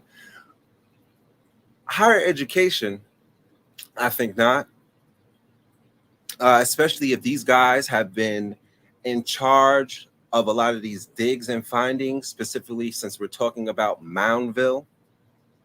And now bringing into now this board of trustees and how they are determining such things. They haven't been treating these artifacts with respect. They haven't been treating the people who they say they're trying to educate people about with respect. And proof in the puddings is just the pictures that were showed here tonight. I would just like to also bring up that it's quite symbolic that they have the depictions of those dark melanated people in the back, hidden off, while they have this beautiful building situated in front. You got all your fixings, air conditioning, all the works. Meanwhile, the melanated figures are exposed to the elements, to the weather, almost ignored. And if that's not a representation of how the indigenous people have been treated since the beginning, right? That was one of the aims of the colonizer, was to situate the Indian under everyone else through these caste systems, right? Through these relabeling, these misclassifications. And Louisiana also has a quite long history of them relabeling people, misclassifying people, and putting the color term or the Negro term on groups of people that have been there for long, if not even centuries. So I just wanted to add that we have to look into also these board of trustees or whatever trusts they're trying to protect with them and this miseducation, because they're definitely not educating, and they definitely have their hand in the pot from the beginning of them digging this stuff up to now them misrepresenting who these people are. And I'll just land on that.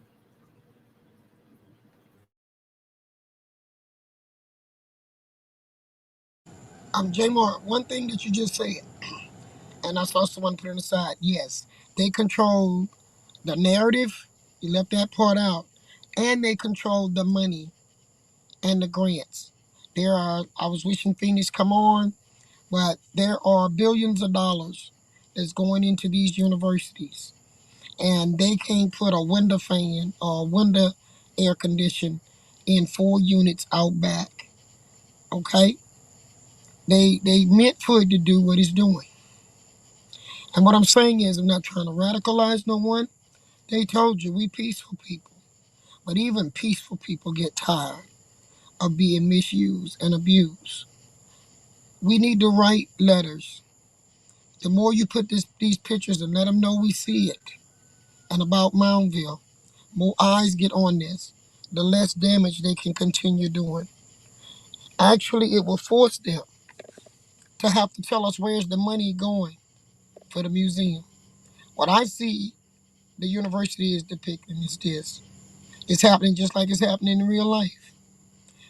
They whitewash it and the white people take everything. They use us to get the money. Once the money come in, they move us out back so that we sweat and melt and fall overboard. We need to write these letters to the university and see who's in charge and ask them, where's the money to fix that? And we want them to restore those displays and bring back the artifacts because that is an Indian removal.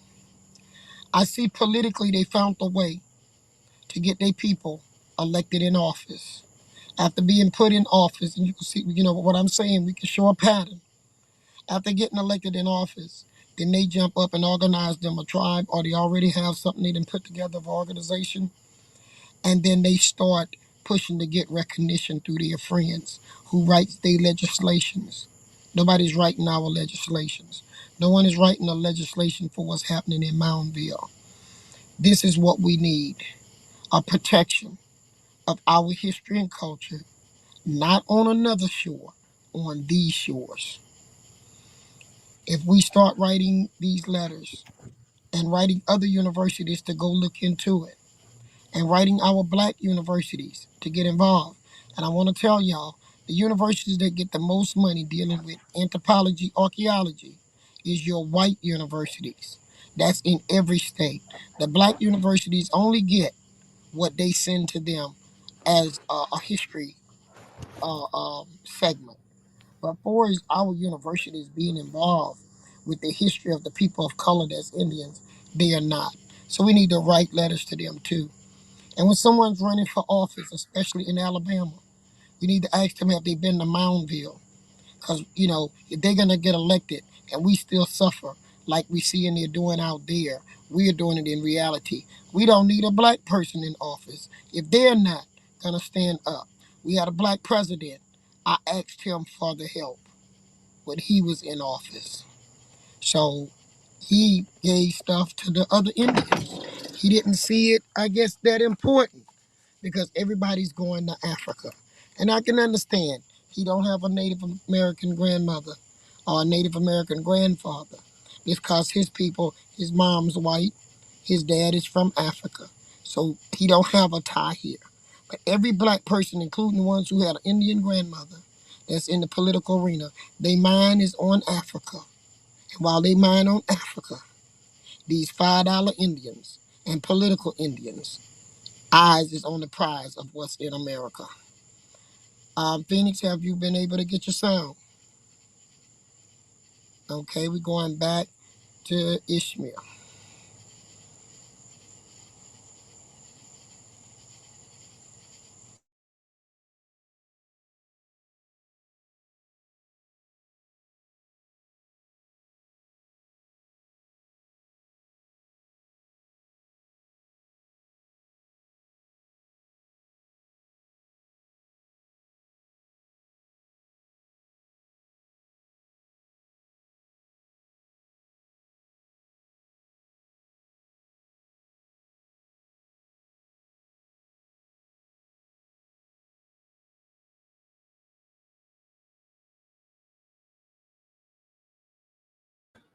Brother Ishmael, I don't think your audio is up.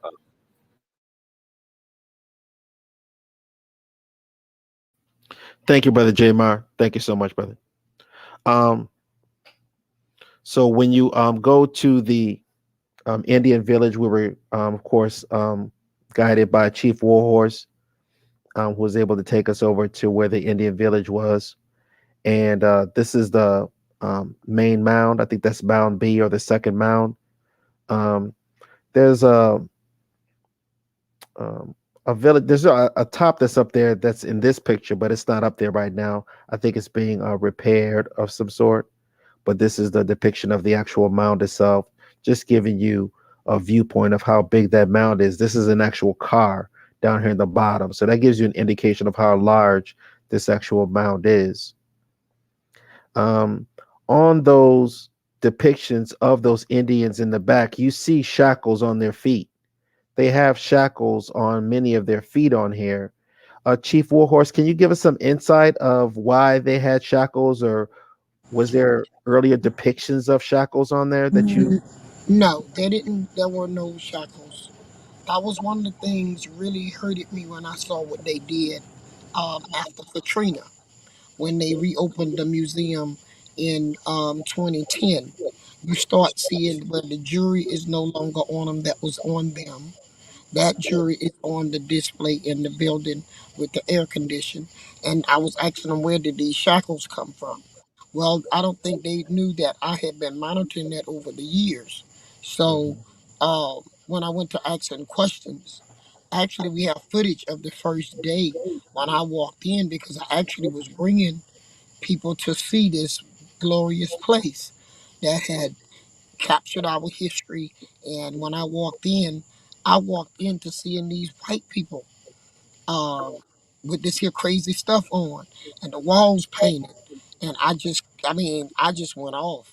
And they told me it was Outback. And so when they said Outback down by the water, we walked down there. And that's when I found them in this condition. And I went back up and I asked them, what is this, the slaves to these people in this air conditioned house? These the people out cooking for the people in the house? Because the people in the house look nice and clean and dressed up. Right, And these pictures wasn't looking dusty and dirty like this. It was a right. beautiful display that they have did this too. hmm And you can see, like I said, you can still see the chains that are underneath there, on the feet and on the wrist of this sister right here. You can see the shackles on there. What you also find is if you take a look at her foot right here, you see the destruction that's taking place. I was able to make sure that I was able to get a close up of that on the return trip, and you're able to see And none of that was like that in the beginning. clearly. You can see the destruction of what's It taking actually place. looked like rats been in there. Right. And I want to show the public how easy it is for these critters and for these things to get in here. As we look again, this is another statue here. You see the chain right here on the wrist. They've enslaved the actual emblems of the indigenous people. And they was not like that on the picture when you see in the dig. They didn't say nothing about they found chains on any bodies or any. No, they said it was a peaceful culture. Exactly right. There was no enslavement, no war, no indication of war or enslavement or anything like that. You're absolutely right, Chief. So these are false depictions. Again, things that we need to challenge these professors and these so-called doctors of these institutions with. We're here to go toe to toe with them, point for point with them, and defeat them to make sure that we get accurate depictions because these are And false. where's the federal money going, Ishmael? They getting tons of money to keep this up. Okay, Yes, where's the money going? A air condition cost, they could get a $98 Walmart air conditioner and it cooled it off a little better, but they didn't.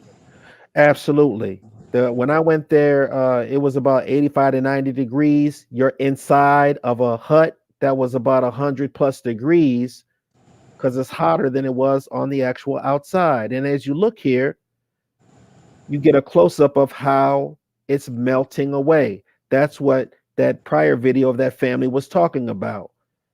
It's totally slumped over. She's totally slumped over and melting away, withering away our actual history. This is what I was able to see on the return trip when I went there. You see that opening right here behind him? That's where bugs and things are crawling in. Now, the other part of the museum, they have the surround sound and the air conditioning and everything. But here you have the openings where the bugs are literally walking in and they're sitting on dirt. They have grass mats literally on the same dirt as the outside. The same bugs outside are coming inside. When Chief and I were inside, you saw a wasp flying That's inside right. the actual exhibit. It's absolutely astonishing the disrespect of what's taking place. And this is what we need to fight for because, again, these depictions are our complexion or darker. So, as we were going to able to go back and continue doing the show, I just wanted to highlight the fact that we're going to continue to work with you and work for you here at Urban Indian Heritage Society.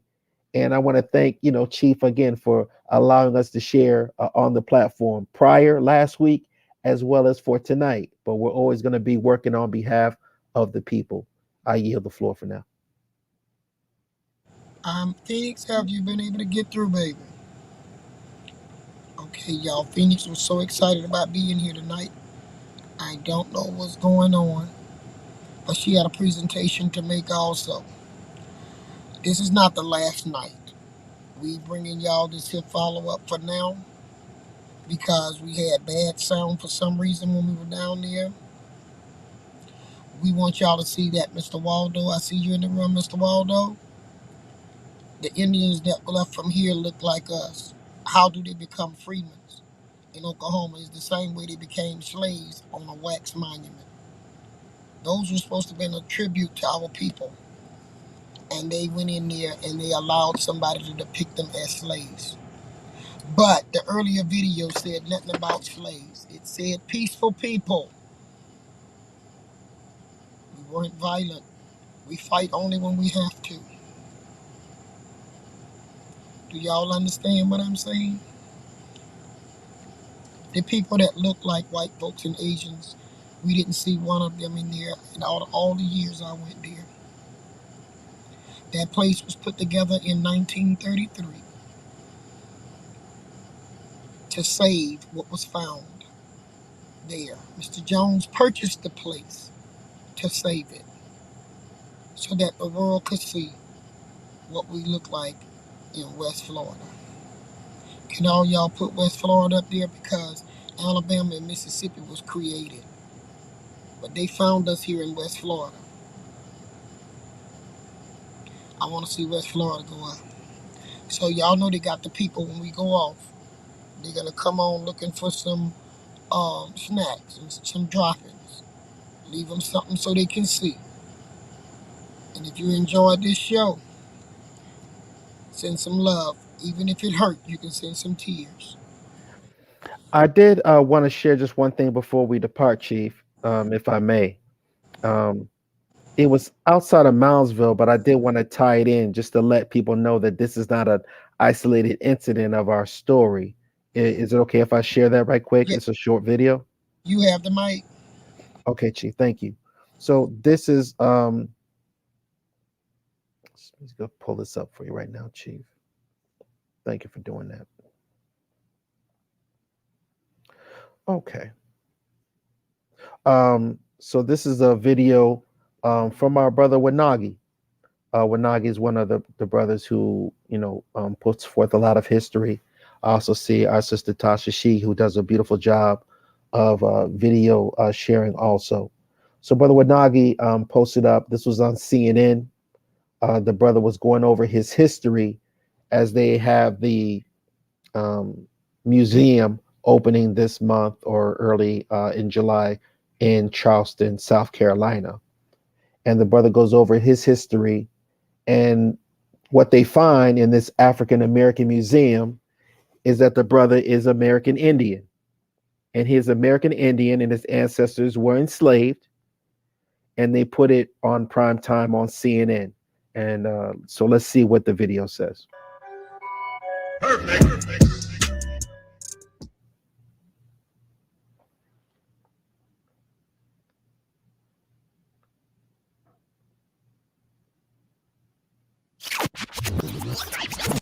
It's this infusion of trauma and joy constantly that we like to talk about here. You get the full story, but you're going to get all the context in it.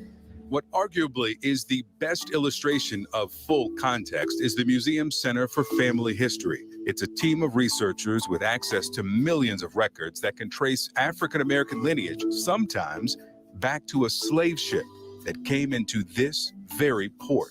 The expert genealogist here spent months tracing my lineage.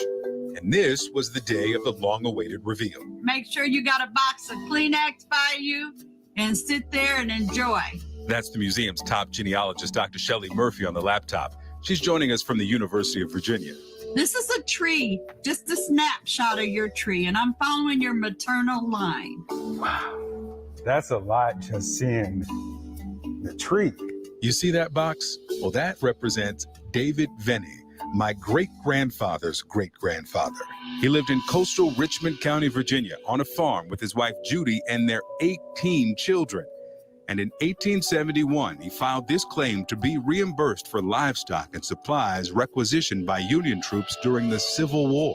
Another thing that is significant is that he owned the land that he's on, and it was 23 acres. Where did a man in the 1870s, so soon after the end of slavery, get the money to buy 23 acres?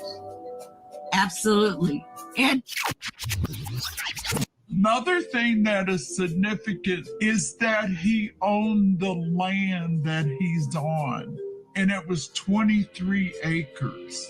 Where did a man in the 1870s, so soon after the end of slavery, get the money to buy 23 acres?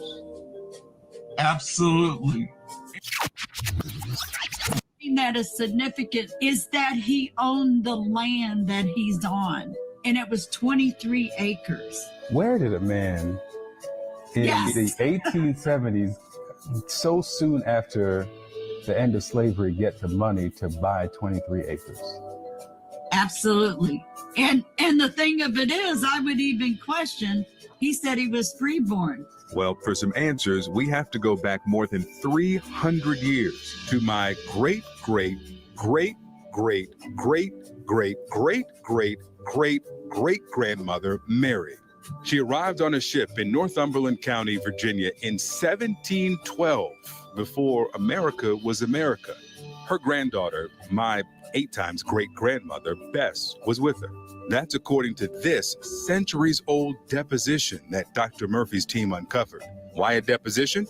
We'll learn that a little later. And Bess at the time was about 13 years old. Witnesses apparently said they looked like they were Indians. Researchers believe that Mary and Bess were actually Matabani, like these people of that region of Virginia called the Northern Neck. Later. And Bess at the time was about 13 years old.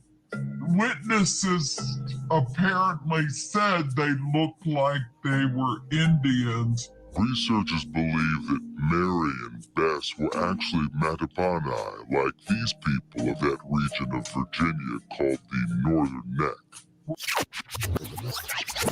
Great-great-great-great-great-great-great-grandmother, Mary. She arrived on a ship in Northumberland County, Virginia in 1712, before America was America. Her granddaughter, my 8 times great-grandmother, Bess, was with her. That's according to this centuries-old deposition that Dr. Murphy's team uncovered. Why a deposition? We'll learn that a little later.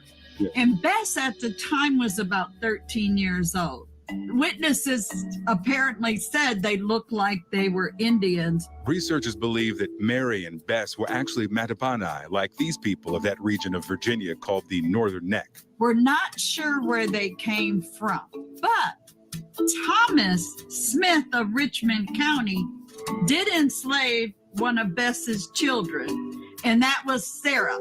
And it's Sarah, my 7 times great-grandmother, who changes the trajectory of her children and all her descendants who followed.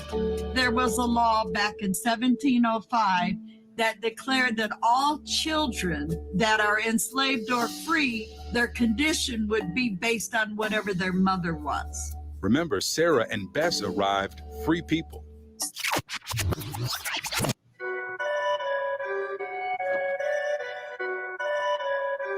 So yeah, those are the facts. What we're saying is that this is very common that they were enslaving indigenous people.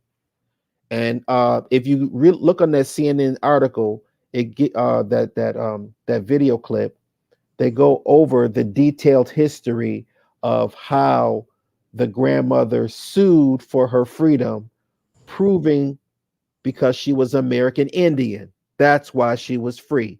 She was a free woman.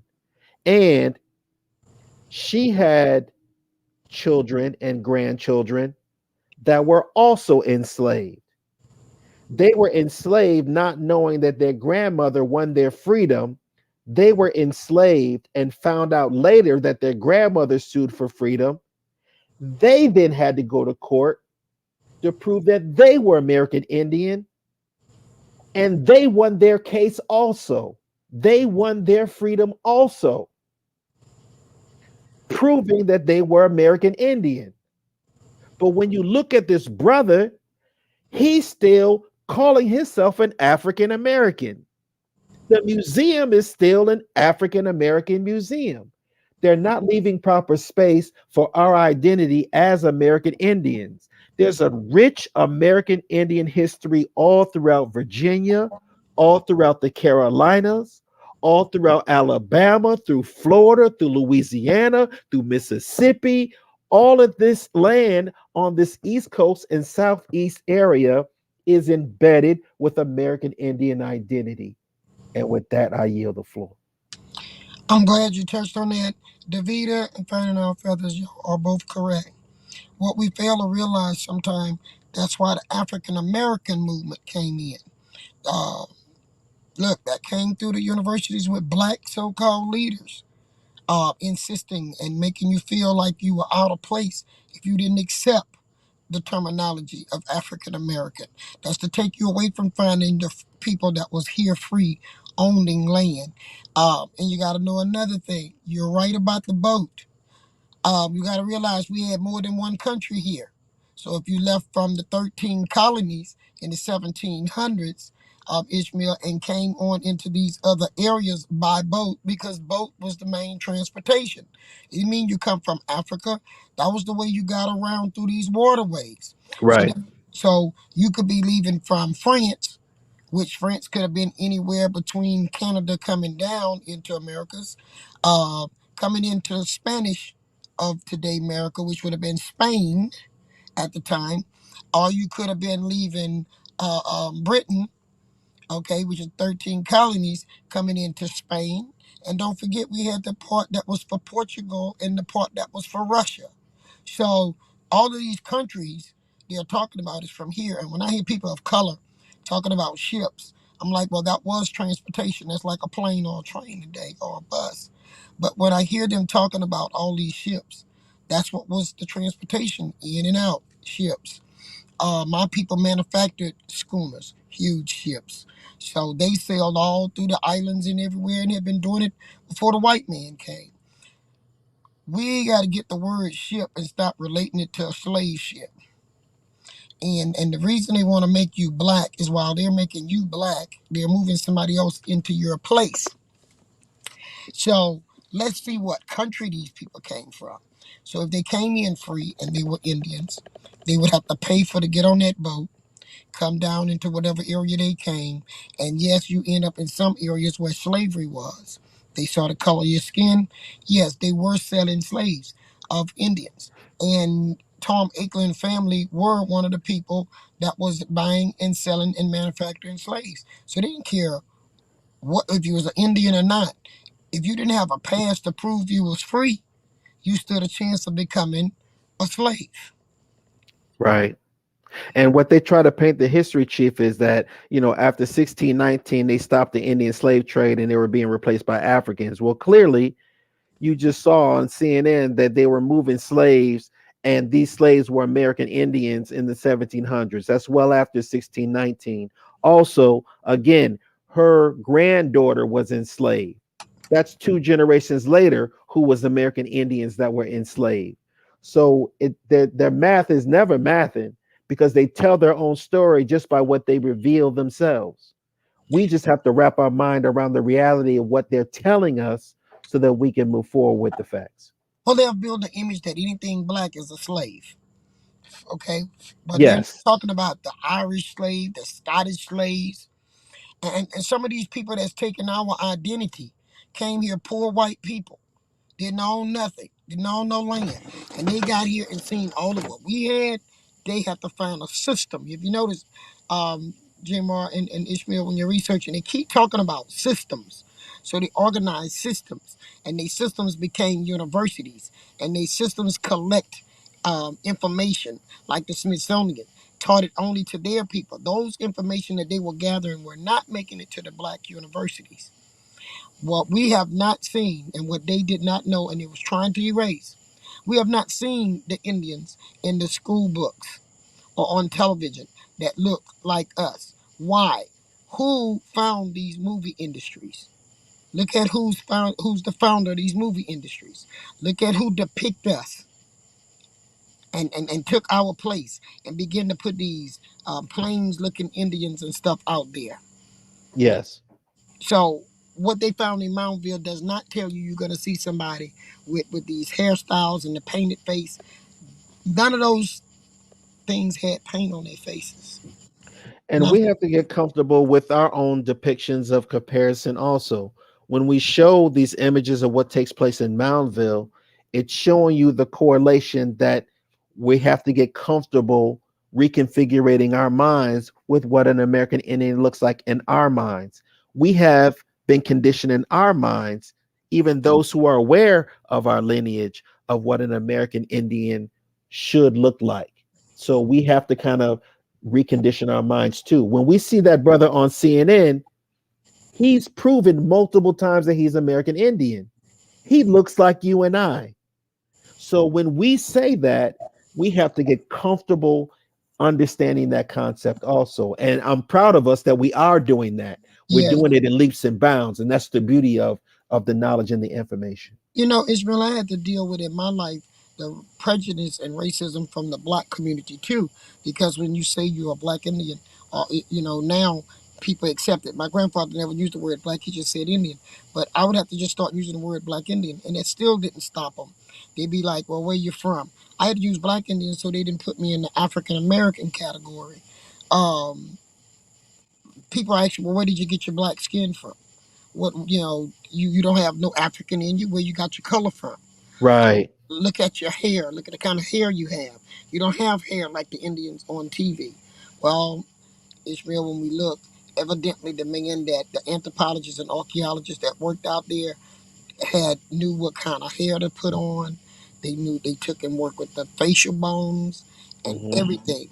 Now, how did we get this image that you saw in the New Testament that erases the Old Testament? And how many of these elected officials, we got an election coming up, how many of us is going to see, how many of these people are going to take them a trip down to Moundville and look at the way they treat people in America? The world need to see what they are doing. What that image is back there, out back, Ishmael, is the image that they wanted us to be. And the Yes. image they're trying to make us to be. Savages and everything. But here's this man in 1920s saying we was peaceful people. That's right. So we all have to check ourselves on our own prejudice of what an Indian look like. And understand when we talked about Bill Cody. Well, Bill Cody was actually doing just like the movie industry. He was traveling around the world depicting what he said was the Western movement. Right. He was an ambassador of an image. That's correct, Chief. And so here we got people like Greyhawk. Okay. I don't know, Ishmael, if I tell you with the research me and Phoenix was doing, I came up with his father's death certificate. Obituary. Oh my. No, no, no, I no, but put me on. Hey, just between me and you, Chief, what'd you find? Not only that, I found his. We found the grandpa, the great grandpa, and the grandma. Got you. I might need to zap it to you. Let me zap you his grandmother. Right. Yeah, air his ass out. I'd be Y'all happy. want to have fun? This is the man that's changing our history. Mr. Waldo, even though you're not on sound, I can hear you laughing. You know, I know he's dying laughing. Ishmael, this is Greyhawk's grandmother. Well, how about this, Chief? How about this? How about this? How about this? Let's set up another session. That way, Phoenix can get involved in this, I and really then we'll share this information with the family. So we'll set up another session, and well, we'll be able to do that. I'm sending it to you anyway because you have to. Cool. Oh, that's beautiful. You All right, have let's to give them a see sneak peek, anyways. Let's do that. you have to see it, and you can share it with J Mark. Mr. Waldo, you know what she looked like already. Mr. Waldo and Percy have had fun. Look at Mr. Waldo comments. That's it. That's the man that's messing our history out. Okay, hold on one second. I'm gonna make sure we share this one with the family. Hold on a Oh, second. you want to share? You got to share it with y'all. I got to do a sneak peek. They got to get a sneak peek. Hold on a Mr. second. Waldo is, and we got a lot more coming from there. Mr. Waldo says, "Show that woman." Soon as Ishmael ready, we'll show up. Here is the man that's going around changing history, and we got a whole lot coming up on him, huh, J Mar? A whole lot. So let me see. You ready? Tell me when you're ready. Ishmael. Tell me when you're ready. We're gonna give you his grandmother. Almost, Chief. Almost. I'm almost there. Do you see her? Do you see her? Oh, She's a full blood Native American. Oh Lord. Let's see what we got here. She's coming, Mr. Waldo. It takes her a little while. She got some parts she got to get through the door. Yeah, she moving a little bit slow, but we got her on the case. Hold on one sec. We're about to put you on the Summer Jam screen. It's June, so we're gonna put you on the Summer Jam screen. She coming, y'all. We're gonna see what's really good, Miley. Let's see. Yeah, So I think I'm gonna do a shortcut on this we're one. gonna bring y'all their paperwork. We decided we're gonna show some stuff on J Mark. We're gonna just throw up the stuff, let y'all see it, so nobody will say we altered nothing. And we'll see how much Indian they are. But I will tell you, he's connected to the Houma Indians. And after the group, I'm not gonna give them no thrust out of y'all. So I'm gonna just say after that group that tried to invade me, who was working with these people in Tom Akeland, after they threw them out, they had to come back out themselves.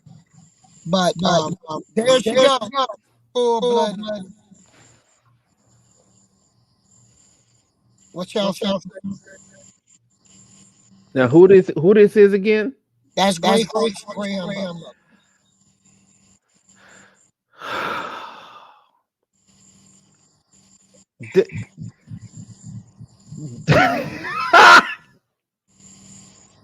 Lord have mercy.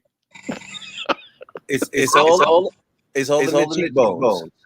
Okay, They got that in the air. I'll wear paint too. I'll put some paint on. Where the hell is her lips? Where's her what?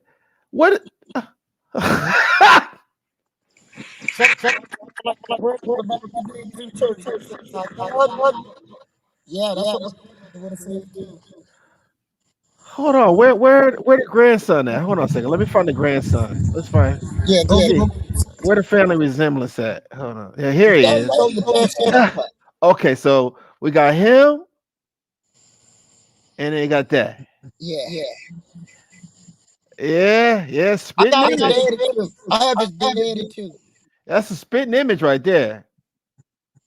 Yeah, buddy. Yeah, that's I'm with the Russian Creole. That's what we say.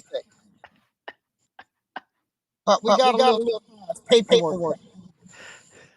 That's a stone cold white woman. That's one of them crackers right there that be talking that talk. That's one of them stone cold off the boat squatting squalor Straight out of Europe. Marie says she's decaying. Yeah. Cracker right there. Make no mistake about it. I know what that cracker look like. Indians don't crack like that. That cracker cracking. Somebody said, look at the high cheekbones. Where it is? No, look at the copper color melanated one.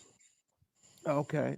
And this is the gentleman saying this is the gentleman that's in the museum teaching the history of the Indians. That's him. Okay. Okay. He's known as the spokesman for the Southeast United States.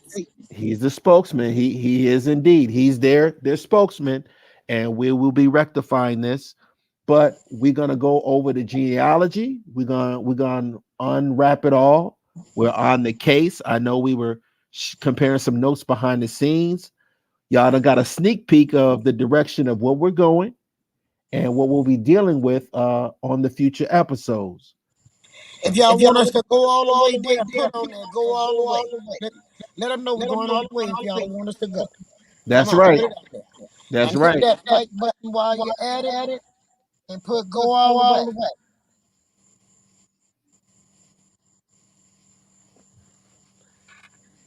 Hey, Chief, I just wanted to mention you brought up something. What's that? That definitely needs to be looked into. You talked about the federal funding, especially going to these universities. Well, I seen where we got to play with it a little bit, but I saw where over $12 billion went into that university in 2022. Yeah, lots of money moving in the billions, not the millions. Universities is where money moves. Well, I got a little quick little article just to throw up some of those numbers. You think I have quickly present something just to show the people some of those numbers that are being thrown around? If y'all want to see what's going on behind the scene before it get to y'all, he say let him know if y'all got time and want to hear it. He's gonna throw you a short version or something. We giving out hors d'oeuvres now. You know, just a little bit. Yeah. Oh yeah, for sure. Let's do it. But y'all want some hors d'oeuvres? Go ahead. I gave him one when I gave him that picture. So let me see what you got. Yes, well, when you brought up federal funding, well, that's the whole thing. If these universities are getting federal funding, then they should be under some standard of what they're actually doing with this so-called education system, or even the artifacts that they're in charge of. Should we write the legislators, both in Washington and in the state, on the neglect of what's out back? Oh yes, absolutely, definitely. I'm gonna share this with everyone so they can see it too. But you said something right on point too. It did increase in 2022. Last year, they got a major influx of cash. And it's funny. And it's funny, you can see here, it says University of Alabama rakes in record $160 million from federal government for sponsored projects, more from other sponsors. Notice it doesn't number how much from the other sponsors. I got something for you. Wait a minute. Let me see. Keep talking. Okay. I'm going to continue. I'm not going to go to 2022 yet. Let's go to 2020 and 2021 to see what they money. Phoenix sent you to 2022 because I was going to send it to you. Well, it actually states it, and then we're going to go to the increase. Okay, go ahead. Okay. So, University of Alabama latest annual financial report for 2020 to 2021 measured the university's total assets over $5 billion with a B. Right?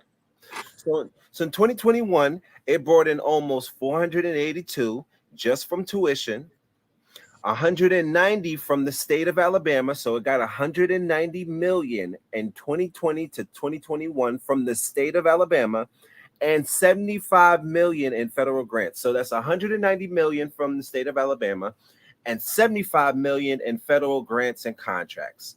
Now let's go up to what they got last year. Oh yeah, last year.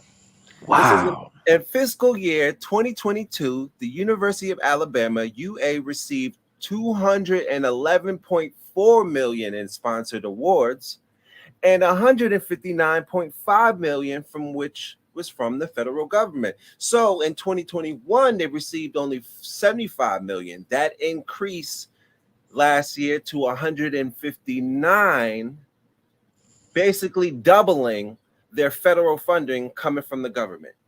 Just last year, that got doubled. Now let's get into this sponsored award, because it said something quite interesting when it comes to this sponsored awarded money. So it says a sponsored award, as opposed to a gift, is funding for an external individual or organization for a specific use, right? They're giving this money for specific uses. Sponsored awards are given with the expectation that the outcome will benefit the giver. Sounds like pay for play here. Raymond, read that one again. I don't think they heard you. I'll read that again. It says these sponsored awards are given with the expectation that the outcome will benefit the giver. So we for sale. Our history is for sale. That's what it seems like, to the highest bidder. And just going on, continue, because it has a couple of different other things. It says this in the 9th straight fiscal year is the University of Alabama has broken records for the dollar amount of sponsored awards received. So this was a record that they got all this money last year. These awards included competitive external funding for research, instruction, fellowship, construction, and other sponsored activity. So they could have fixed Outback and put some air conditioning in, and it still wouldn't hurt their budget. They sure could have. Now, read this last part right here. It says the record, right? A record of 522 of the total of 840 of the awards that went to the UA came from the federal government. This was a 52.1 increase from 2021. So, like I said, they got double the funding from the fiscal year of 2020 to 2021 to now 2022, where they're getting double the amount of sponsored awards. They're getting double the amount of federal government money. And now we got these sponsored awards that come with these conditions because the people that pay the University of Alabama want something in return. And that's the biggest conflict of interest that I'm seeing here, specifically if these guys are in charge of all these artifacts, these museums, these so-called places of higher education. It's all being controlled externally at this point, since now they are receiving double the amount of funding that they had. So that means they got to do the double amount of how do you say, give and take. Yeah. So they took something. Are you saying in white man language? Let me break it down and reinterpret. You saying if y'all get me them artifacts and give them to me, I'll give you $2-3 million a year, and you just give me the right to change everything, or you let my people come in and do stuff and do ceremonies, and we're gonna eventually, I want you to be walking that stuff out back. Is that what it's kind of like? That's exactly what it appears like, because you know how the old saying goes, he who writes the check calls the tune. Somebody's cutting the check and somebody's calling the tune. Let us remember that the driving force of Alabama's income is that football team. Everything revolves around Alabama I didn't tell football. you that. Oh, I'm so glad you brought that up. Oh yeah, this is the alley-oop. Please continue. Okay. Slam it home for him, Chief. Alabama State University, years ago, for years, I used to cut up. They had their football teams running on the mounds for exercise to play sports. Can you say that again? Say that again. They used to have their football teams running the mound, up and down the mounds for their exercise. It was part of their whole little get ready for the play the next game ritual. Go run the mounds. Run the mounds on the sacred Yeah, and you know I cut up them many times when I would catch them out there. Yeah.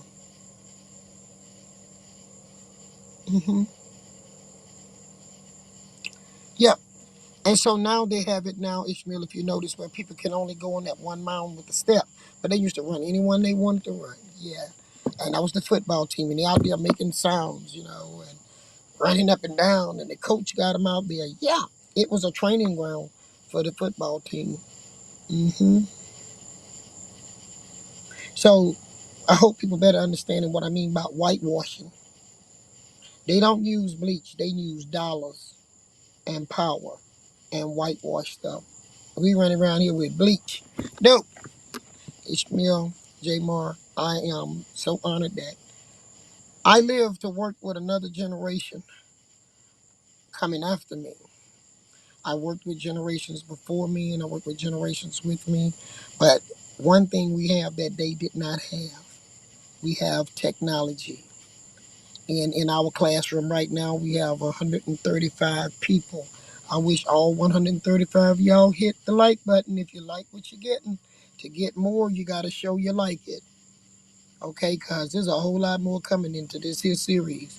If you think from colonizers to chief or something, we just slapping across the surface right now. Okay, we giving you an update because the sound was bad. Right. Yeah, we already got the stuff on standby, as you can see. Yeah, we got a lot of content still going. I know some people running dry on content and they bottom feed it, but we have an overabundance of knowledge and information to still share with y'all. And yeah, it's coming. Okay, we don't know how they allocated the funds. That's the stuff we need to start asking. Just so happen we don't have anyone on that trustee board to tell us anything. See, that's the stuff handled around the board. We need to be asking Washington about our money. It was paid for off of tax dollars. We need to be asking Joe Biden, who's the president, if he stay on his feet long enough to stop falling. Could he please get somebody in his staff to find out where this money going that they sending into these white universities for preservation, and it's not doing preservation. It's actually hiding the history. We need to get that there. And when you have these black leaders, y'all know them on there, some of them with their little shows, they the ones that got their little own news station. Y'all need to text them and ask them what could they do to help with this. Because they're worrying about a lot of other stuff. Absolutely, Chief. And just keep in mind that we just showed y'all where $5 billion are being allocated to as far as coming through that institution. We saw white skateboard Johnny without even missing one fingernail. Meanwhile, the ones who look like you and I are slumped over, feet crumbling, head dripping, and face melting. And I do want to say this too. Moundville have the best staff you would ever meet at a museum. I'm being honest with you. And Ishmael was there to witness it. So we don't need nobody beating the museum. It's not the museum. Those people just doing their job like anybody else have a job trying to make a living. They're not the ones getting the money. They're not the ones making the rules nor the laws. So we need to find out from who's over it, who's parenting it right now, or the guardian over it. What are you doing with the funds? And that's the university. Um, I wish we had Phoenix on here because she had a piece to drop on this that was going to be dynamite, but I'm like, oh, Ishmael, we're going to be coming back. Noreen down there hollering, I was a witness. Look, she's on there. I was a witness. All right, Noreen, you've been a witness. That's right. Noreen had a chance to see it before they moved it out back, is what she's trying to tell you. She's also a witness. She didn't want us to leave her out. I brought Noreen and her people there, I think in 2003 or 2004, somewhere in there, and everything was in the air conditioning in the building. So she had a chance to see it go out back. She was there the day when I discovered it and put it out back. I was actually on a trip coming back from Washington, D.C., where I was a speaker for voting rights. Um, and that's another thing. Why are we still acting and begging Democrat and Republican to take us off voting on a proxy so we can be a real voting citizen of America? But as people of color, we out back. But this time we come from out back. Okay? So all I want to tell y'all is this. The black colleges need to get involved. The black colleges need to stand up. And they need to be arguing for their billions of dollars to be coming in. We are looking at white universities to maintain our history. They got that blocked. That's in their system that they keep talking about. The black universities do not have anthropologists and archaeologists going into these places and getting this kind of money. So that opened the doors for the Greyhawks to run around and speak for everybody. And Greyhawk is in the home of nation.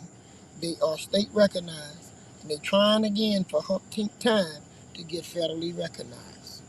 So how a non-federally recognized 3-generation, 4-generation immigrant speaking for all the Indian stuff, and he's the expert who was raised in New Orleans. Y'all go do your homework on Greyhawk. Don't take our word. Go do your homework. Read. Go look for yourself. Greyhawk Perkins. Go look him up. That ain't his name either. Okay? Do your homework. Yep, Tom's friend. The one that he told y'all he called in. Because I wasn't doing nothing with my history.